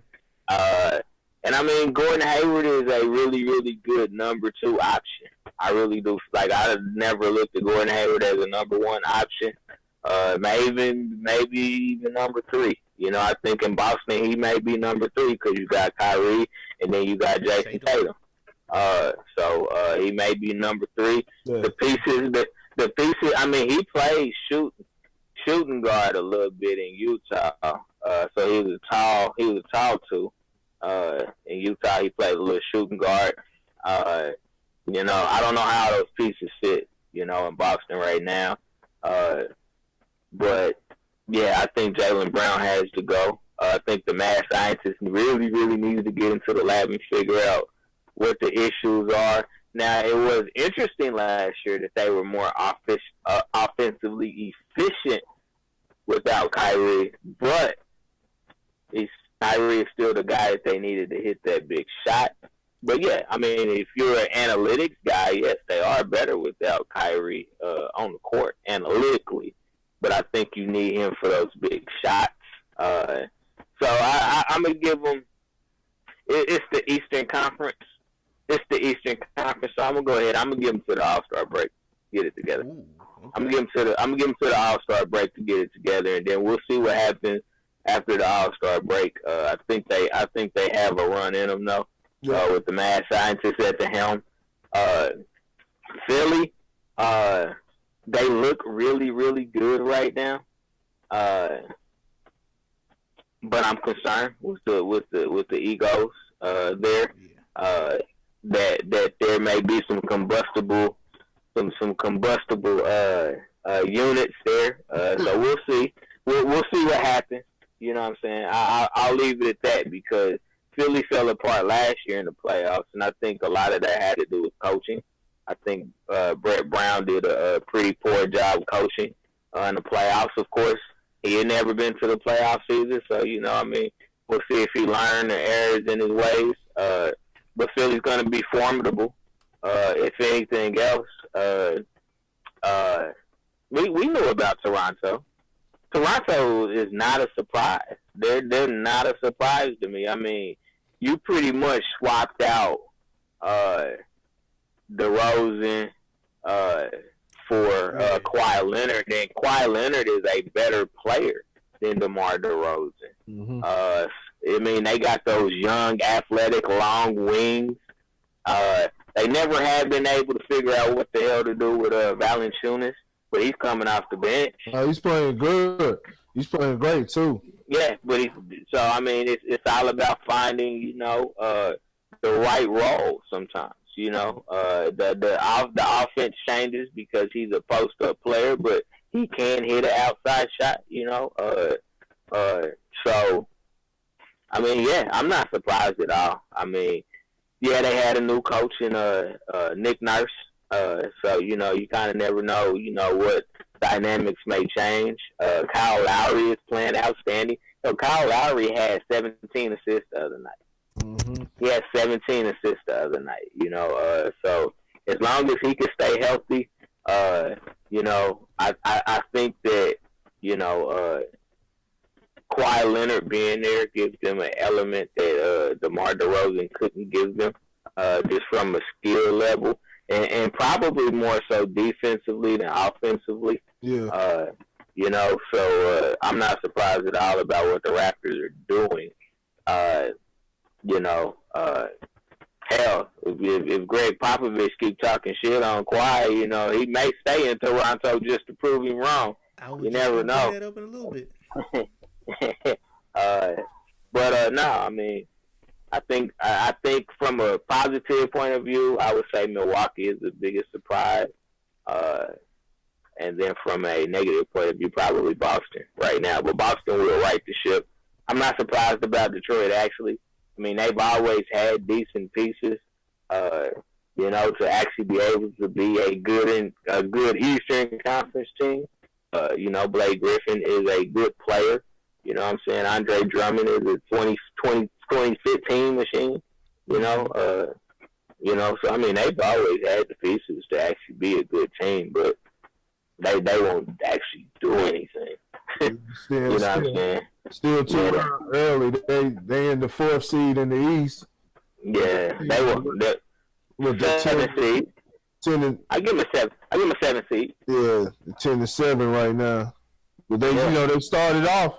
Remember, they started off hot. They started off about 5-0, 4-0. Then they went on a 4 or 5 game losing streak. So yeah, they've been inconsistent. But Dwayne Casey. See if Dwayne Casey, the reigning coach of the year, if he's able to keep them keep their heads above water and actually build on what they got. But yeah, I'm not entirely impressed by Detroit. Not yet. It's too early, and they're not that far ahead right now. Like I said, they're only 3 games over 500 right now. So yeah, we'll see. All right. What was I gonna say? Now, we talked about the Celtics. I want to talk about Washington. I really want to talk about Washington real quick, even though I know we've had our little discussions about Washington, but I really have a question. When point guards have long hair, you know what I'm saying, they have their braids, you know what I'm saying, they have their little afros and shit like that, they seem to play like shit. I don't know if y'all have seen that, but they seem to play like shit. Like, the only person I know, especially with the dookie braids, the only good nigga with the dookie braids is my nigga Kawhi Leonard, and he still be balling. Everybody else, they not AI. You know what I'm saying? You can't be balling with the braids, my guy. Now, why do I bring that up? John Wall cut his hair, and look at him. He's playing like he's got a fire under him now. Yeah. He's looking like John Wall of old. Now, another player that had the long little frizzy hair and shit like that, I don't think he had braids, but Kyrie Irving. Kyrie Irving had the long hair, you know what I'm saying? Like, he was just coming off a vacation, da-da-da-da-da. Everybody was talking shit. Now he cut the hair. This motherfucker look like Kyrie Irving, cooking up people, hitting up people with the Uncle Drew. All I'm saying is, do you guys believe that? All right, well, all that beside, you know what I'm saying, that was just some bullshit. But with all that being said, one of the top 5 point guards, do you believe that the Washington Wizards should trade away John Wall for For was Kemba Walker. Do you guys believe that? Because I've been hearing more and more stuff about Kemba Walker should be traded. I just want to get you guys' thoughts processes. John Wall is not tradable. I said the same thing, but continue. He's not tradable. I mean, who the hell gonna take on that contract? His contract makes him untradeable. Nobody's gonna take on that contract. Not for John Wall.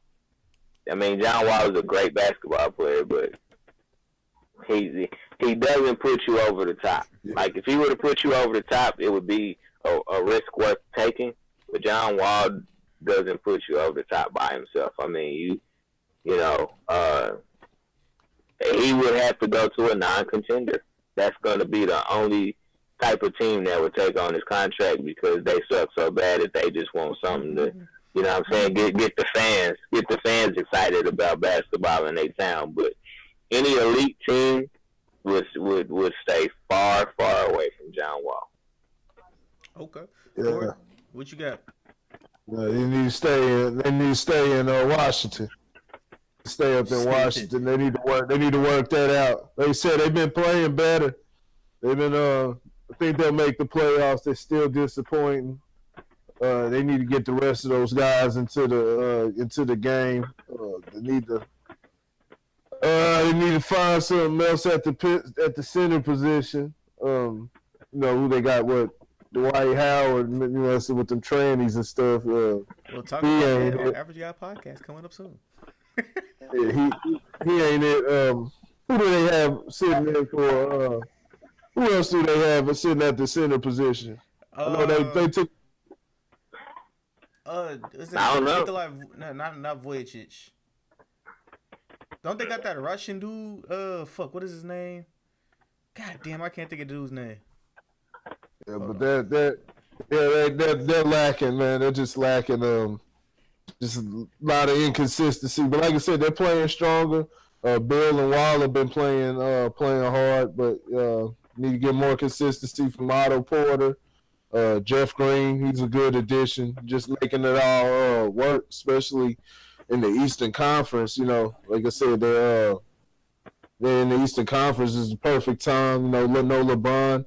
It's a perfect time to shine, and you know, just that underachieving that Washington tends to do. I think a lot of it starts with just, you know, Scott Brooks. You know, Scott Brooks doing some of the same stuff he did over in OKC. You know, giving it to, you know, giving it to your two stars and letting them win it. It works every now and then, but when you're not able to really change up the offense and really, you know, get outside of that, you know, go to something else, and you're just relying on that to bail you out every time, you just become too predictable.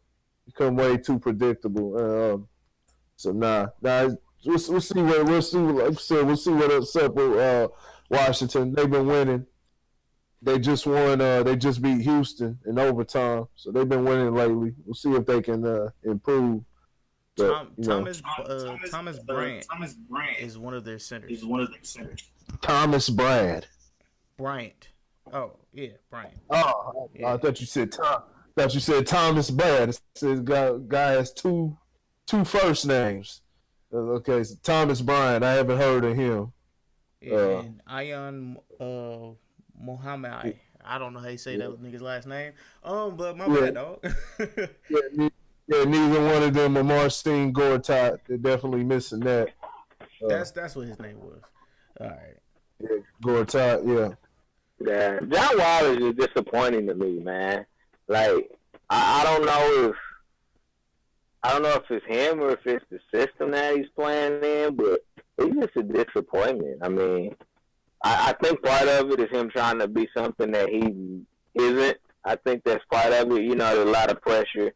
A lot of people say, you know, John Wall is not a great jump shooter, so he went in here, tried to improve his jump shooting game, but it's just, he's streaky at best. Yeah.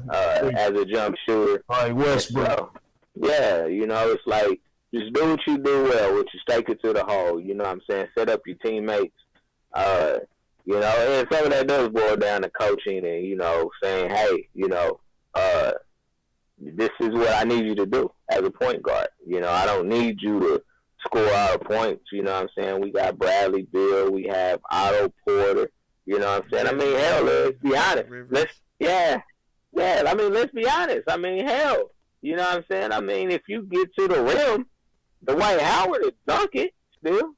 You know what I'm saying? You just got to put him in the right position. You know what I'm saying? Well, somebody put him in the right position. I was gonna say it. Oh, if you wasn't gonna say it, I was finna bring it home. Nah, that's my bad, Dwight. That's a Freudian slip, man. Yeah, think about some of the injuries he was having too. back and ass injuries. Kaya. Oh, Jesus. All right. So, first and foremost, let's talk about one of these great coaches, Greg Popovich.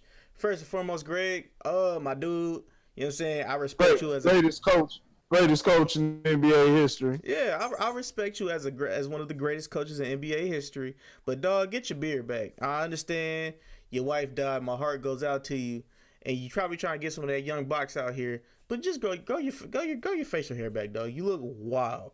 But what I meant to say was that was not disrespectful. That Kawhi, he was talking about Kawhi Leonard. Kawhi was a great player, but wasn't a leader of anything. Now, that hurt. If I was Kawhi Leonard, that would hurt me. And I'm saying that would hurt me to the core. I'll be like, oh, okay, so I wasn't a leader, even though I was making the team look good. It's cool. You know what I'm saying? That's tight. So Kawhi Leonard has shot back. It's funny to me because I didn't know if he was talking about last year or what does it say? Yeah, about last year or not. But guess what? Guess when you stop playing, they forget how you lead. Which makes perfect sense because Kawhi Leonard was a leader on that team, offensively and defensively. So Kawhi is, I guess you would call him a quiet leader, but dog, like when I guess one of the greatest coaches says you're not a leader, you got to come back with something. So what is you guys' thoughts on that, man? I'll say this: have they won at the Spurs? Have they won anything since Tim Duncan left? Ooh, nope. Haven't won anything since. Yeah, you're right. Ain't won nothing since Tim Duncan left. Kawhi's a great player. I believe he's one of those players that can lead by example, but his play on the court. But there's a lot of things that we don't see behind the scenes, and there's a lot of ways. A lot of ways that they could have. A lot of things that we don't see. He may not provide that spark out of other players that leaders typically do. You know what I'm saying? Leading isn't just typically by having the best stats or anything like that. If you ask the Golden State Warriors who's been a spark for them, and who we've seen up to recently, it's kind of different now, and he's kind of taking the back seat a little bit more because of all the stars that have been added to the team. But Draymond Green, he was the spark. He was the leader of that Golden State team. You saw what happened when he left, when he got suspended in those finals, and he was their vocal leader, their emotional leader. And a lot of times that's what the leader is on the team. And a lot of times it is the best player, the guy who has the best stats. Guys like Michael Jordan or whatever. He was the leader of that squad. He was not only the best, as far as example and his output on the court, but how he handled his players and how he motivated them. Sometimes it was good, sometimes it was bad, done in the same manner like Jimmy Butler. But I look at guys like Jimmy Butler as leaders, even though it can make, at times when done wrong, make a locker room implode. If he has the right amount of guys and tough-minded guys, it can galvanize that team. And I think just with the whole saga with Kawhi, it was the lack of communication that he had with the team, and then you had his uncle speaking for him and things like that. and typically those are things that just leaders don't typically do. A leader is going to be able to convey, you know what I'm saying, going to be able to just keep in communication with somebody, whether they're in a favorable position or unfavorable position. They'll be able to communicate and tell the coach or whoever's on the squad exactly where they stand. What I think what was going on with San Antonio, this is just from the outside looking in, it seemed to me like nobody knew what was going on with Kawhi. He was just quiet, and all you had was his uncles and the guys around him speaking from him, but you weren't hearing exactly how Kawhi felt about different things, and that had an effect on the team. That had a different effect on the team. So now, and like I said, something being looked at as a leader, things like that, that's subjective. You know, who knows what the other guys on the team thought about Kawhi Leonard. But I will say, like I said again, they haven't won anything since Kawhi Leonard. Oh wait, let me get it right. Yeah, Tim Duncan. They haven't won anything since Tim Duncan left. So. All right, Lauren, you up next.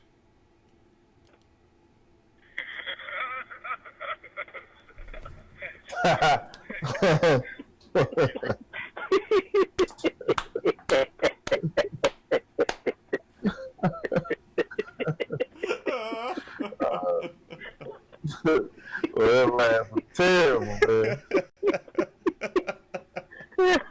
We know exactly why he stayed quiet all these years. I had to do it. It was very fitting. Nah, I mean, look, I'm 100% in agreement with Corey, man. I mean, he's not a leader. You know what I'm saying? He's a great basketball player. Does he lead by example on the court with his play? Absolutely. But Greg Popovich that's not what Greg Popovich was talking about. And Greg Popovich gave him credit for his play on the court. Like, Greg Popovich didn't take anything away from him as a player on the court. He was talking about, you know, a leader amongst men. And Kawhi is not that guy. And that's okay. You know what I'm saying? I don't think Greg Popovich was trying to knock him. I think Greg Popovich is the type of guy that's going to answer a question honestly. So he was answering it honestly.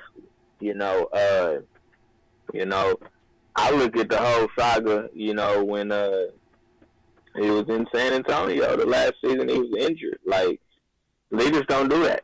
They're accountable for themselves, at the very least. They're accountable for themselves. Kawhi isn't that type of guy. You know, that's why we have agents and representatives, because some guys need that. You know what I'm saying? They need somebody to speak for them. You know, he had his uncle, so you can't knock him. I don't know, and I don't think Greg Popovich is trying to do that. I think that was just the way that the media put a spin on it. You know what I'm saying? They took that little clip right there and was like, oh yeah, we're gonna run with this, and we're gonna report it. You know what I'm saying, in a certain type of way, just to kind of, you know, for us, so we have something to talk about, basically. No. I mean, I don't think it was a knock. I think Pop was being honest. Pop will always be honest. And I think that, you know, I don't think Kawhi had to defend himself at all. I think the statement that he made was accurate, which he said, you know, look at my play on the court. I'm a leader on the basketball court, which is all that I feel like I'm required to be. And we all know, you know, Pop always had that guy, you know, before it was Duncan, it was David Robinson, you know what I'm saying? And I mean, you know, Ginobili, you know what I'm saying, did things in his own right. Tony Parker, I think, even to a certain extent, you know what I'm saying? So it was just the type of leadership that Greg Popovich was talking about, the type of leadership, you know. And so, I mean, and that's coming from a coach that is a leader amongst men. You know what I'm saying? Greg Popovich is a leader in the coaching profession. You know what I'm saying? And not just basketball, but just sports in general. Like, when you talk about Greg Popovich in any sport, and people don't know who you're talking about, you know, because he has that respect across the genre of sports. So, I mean, yeah, I mean, we're talking about it, and I'm not going to say something crazy.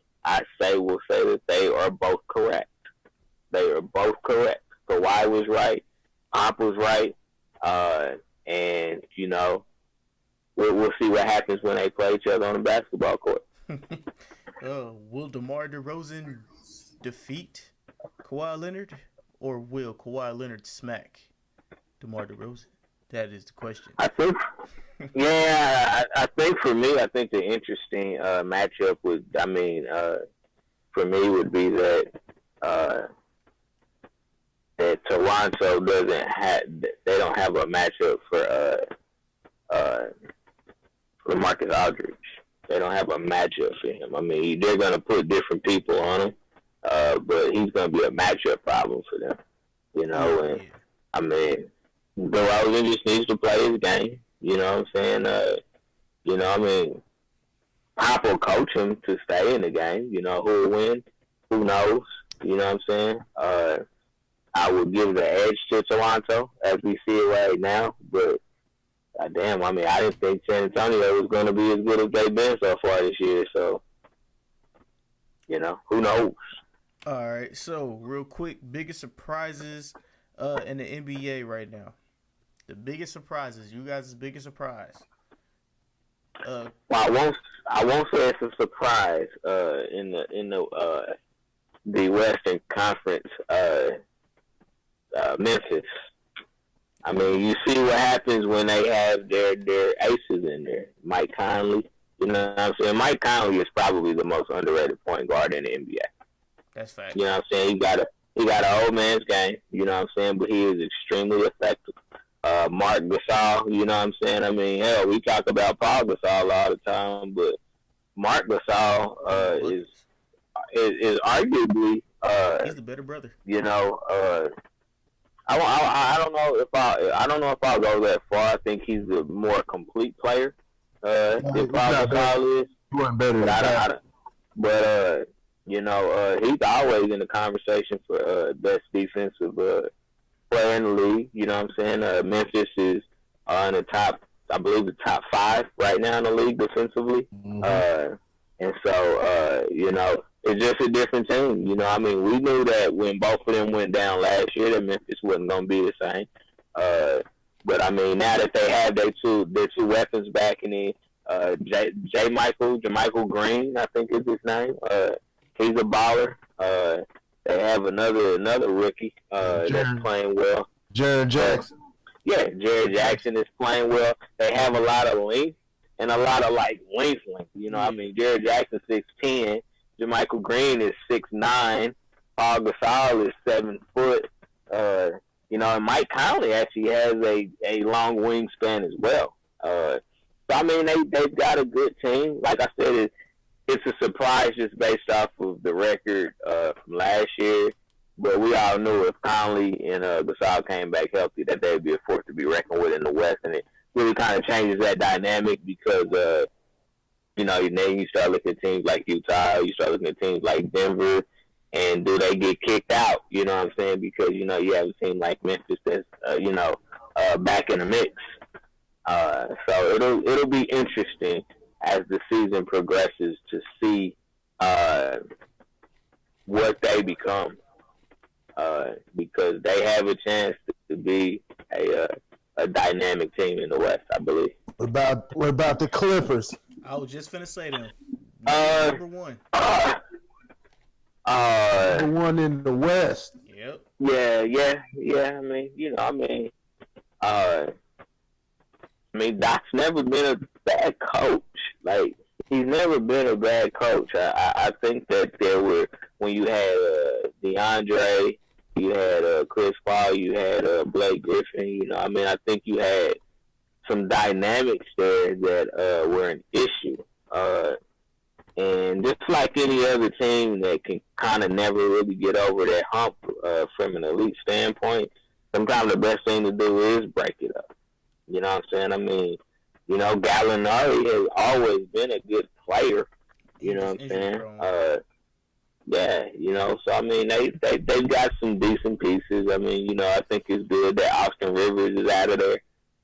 I didn't like that dynamic of father and son. I thought it was kind of detrimental to the team in some respects.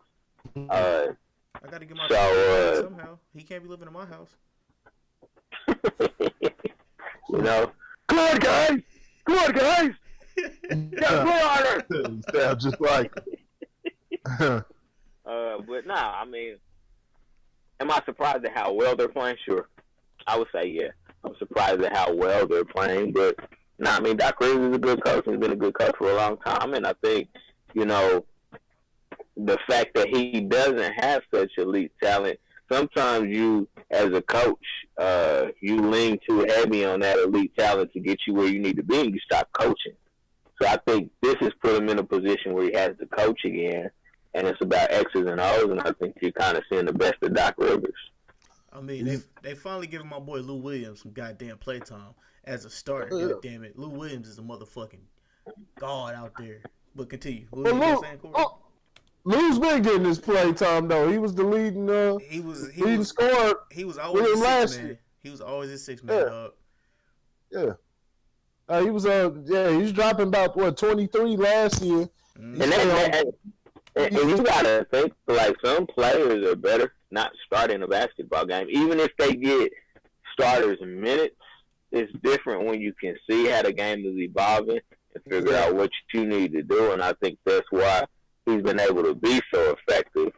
And what's so effective last year is because he got to see how the game was evolving before he came in. Because Lou Williams was getting about, 25, 27 minutes a game last year. It was just off the bench, where he could see it happen before it happened, So, I mean, he scored, though. He still can't play no damn defense, but he's a scorer. That's true. He's still scoring at the same pace. It's just getting split up. You got talent.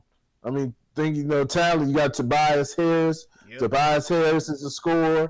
Danilo Gallinari, like Lauren already talked about. Then you got Montez Harrell.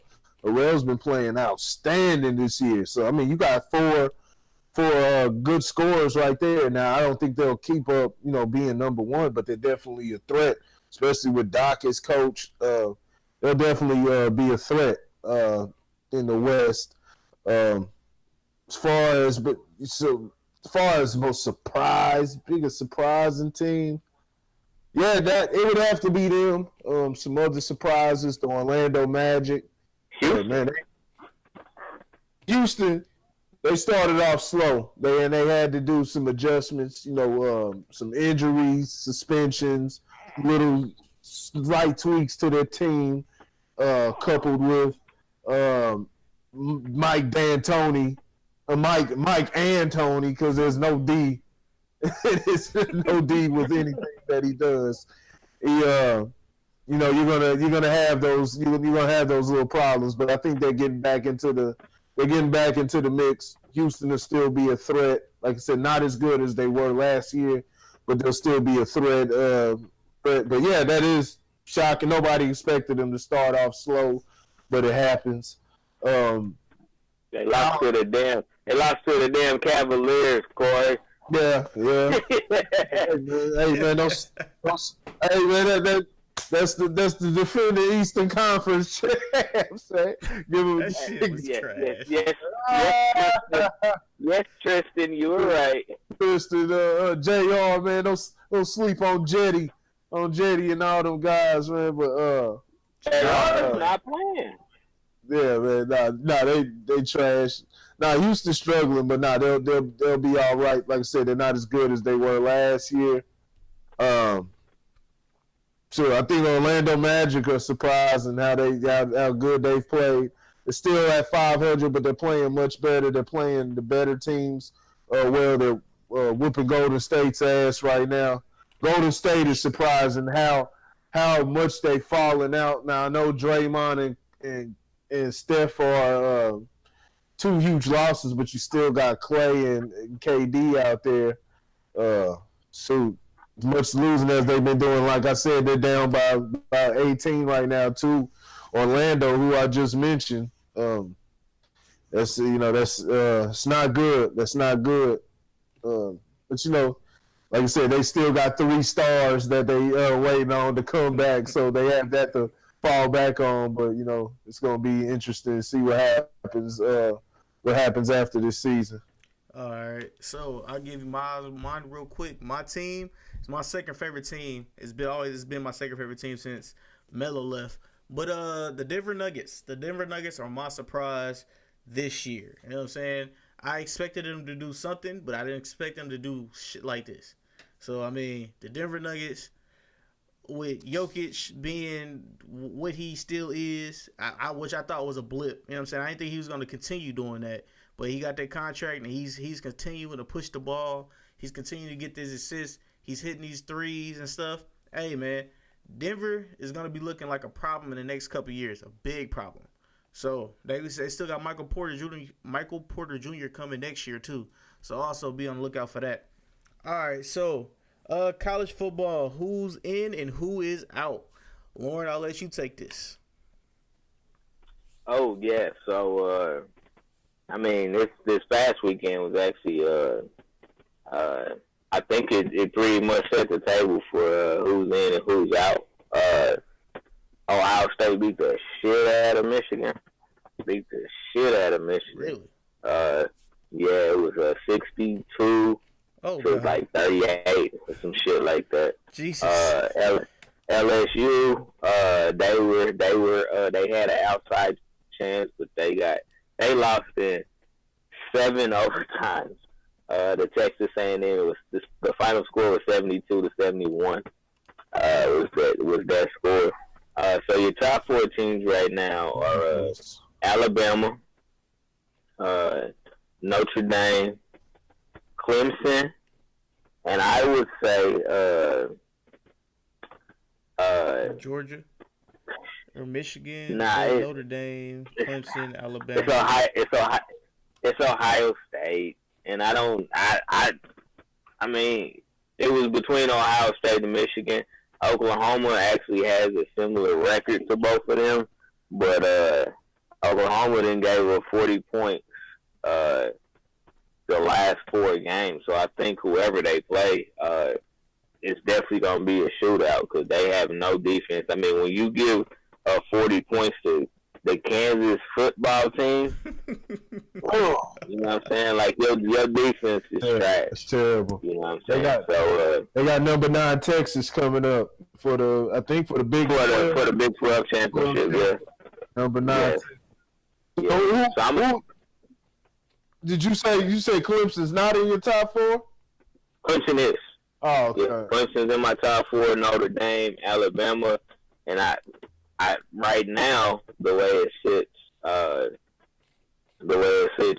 Ohio State is going to get the nod. I think is the 4th team from number 10 all the way from 10. When you look at strength of schedule, yeah, I think they will. What happens? If they win the championship game? If they lose the championship game, the team I would like to see is UCF actually. Here's a scenario. Here's an interesting scenario. What happens if Georgia beats Alabama this weekend? If Georgia beats Alabama this weekend, I think you may have. I think it makes it more jumbled. Obviously, if you beat the number 1 team in the country and you're already ranked in the top 10. I think that does provide a level of intrigue. I think you get into a name game at that point. You know, is it Ohio State? You know, because the name of the school. Is it Georgia? Because it's the SEC, and the SEC is the best conference in college football right now. With all of the drama in Ohio right now. I would be okay with you leaving them out. I think Urban Meyer's character is coming into question, and I can't say that I disagree. But I would like to see UCF, honestly. I mean, they went undefeated last year. They went undefeated this year. or will be. I mean, I know they now they did lose their star quarterback, so it changes the dynamic of that offense, so to say. But I still would like to see a team like that you never know what could happen. I mean, what if they win and won the whole motherfucking thing? That actually changes the way you look at college football, as far as how conferences sit and things of that nature. So, and I don't think college football wants that, because the big schools make their money based off of being powerhouses, and you let a little school sneak in there like that, and it changes the dynamic. Big schools won't like that shit.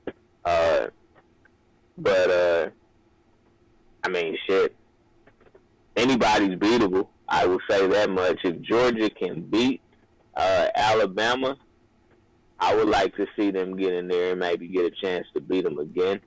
Because it definitely was. That's who played last year, right? Yeah. Yeah, that was a hell of a football game. You know what I'm saying? I think Alabama's beatable. I think Alabama's been beatable for the last 2 years, but they do always seem to find a way to win. I kind of look at Saban on the same level, at least not on the same level, but I look at him like I look at Belichick. They just find ways to win, in the biggest moments. And so, do I think they're the favorite again this year? Yeah. I have to say I think they're the favorite. But Notre Dame has shown that they can play with just about anybody. Great defense, strong offense. Clemson, they're monsters. You know what I'm saying? They lost to Sean Watson and they lost to Step. You know what I'm saying? So I think this is the year, though, that Alabama probably doesn't win this year. Yeah. There's something about the dynamic of the team and watching college football that I'm like, they're more beatable than I've ever seen them. You know, I like the Tua, whatever his last name is. I just call him Mr. T. I like him, but I'm not sure if I'm ready to crown him as this super elite quarterback. I think it's more system driven. Okay. All right. Corey, you got anything else? Nah, you got nothing else to it. All right, and on that note, man, this is the first episode of Sports Talk with the Average Guy. Stay tuned. The date is usually every Monday, but we'll let you guys know ahead of time. The time frame, we're not too locked down just yet, but we'll let y'all know whenever we come. Just make sure you guys hit the post notification buttons, man, on YouTube, Facebook, and hey, if you're rewatching the episode, go ahead and interact with us. You know what I'm saying? We'll pick it up. You can tag either one of us. One of us will respond to you, or all three of us will respond to you. You know what I'm saying? So if you come correct, and if you want to be on the episode, just let one of us know. So this is Sports Talk with the Average Guy, man. And first episode, more to come. We love you guys. We're out, man. Oh, and also, this will only be on Facebook and YouTube. Only on Facebook and YouTube.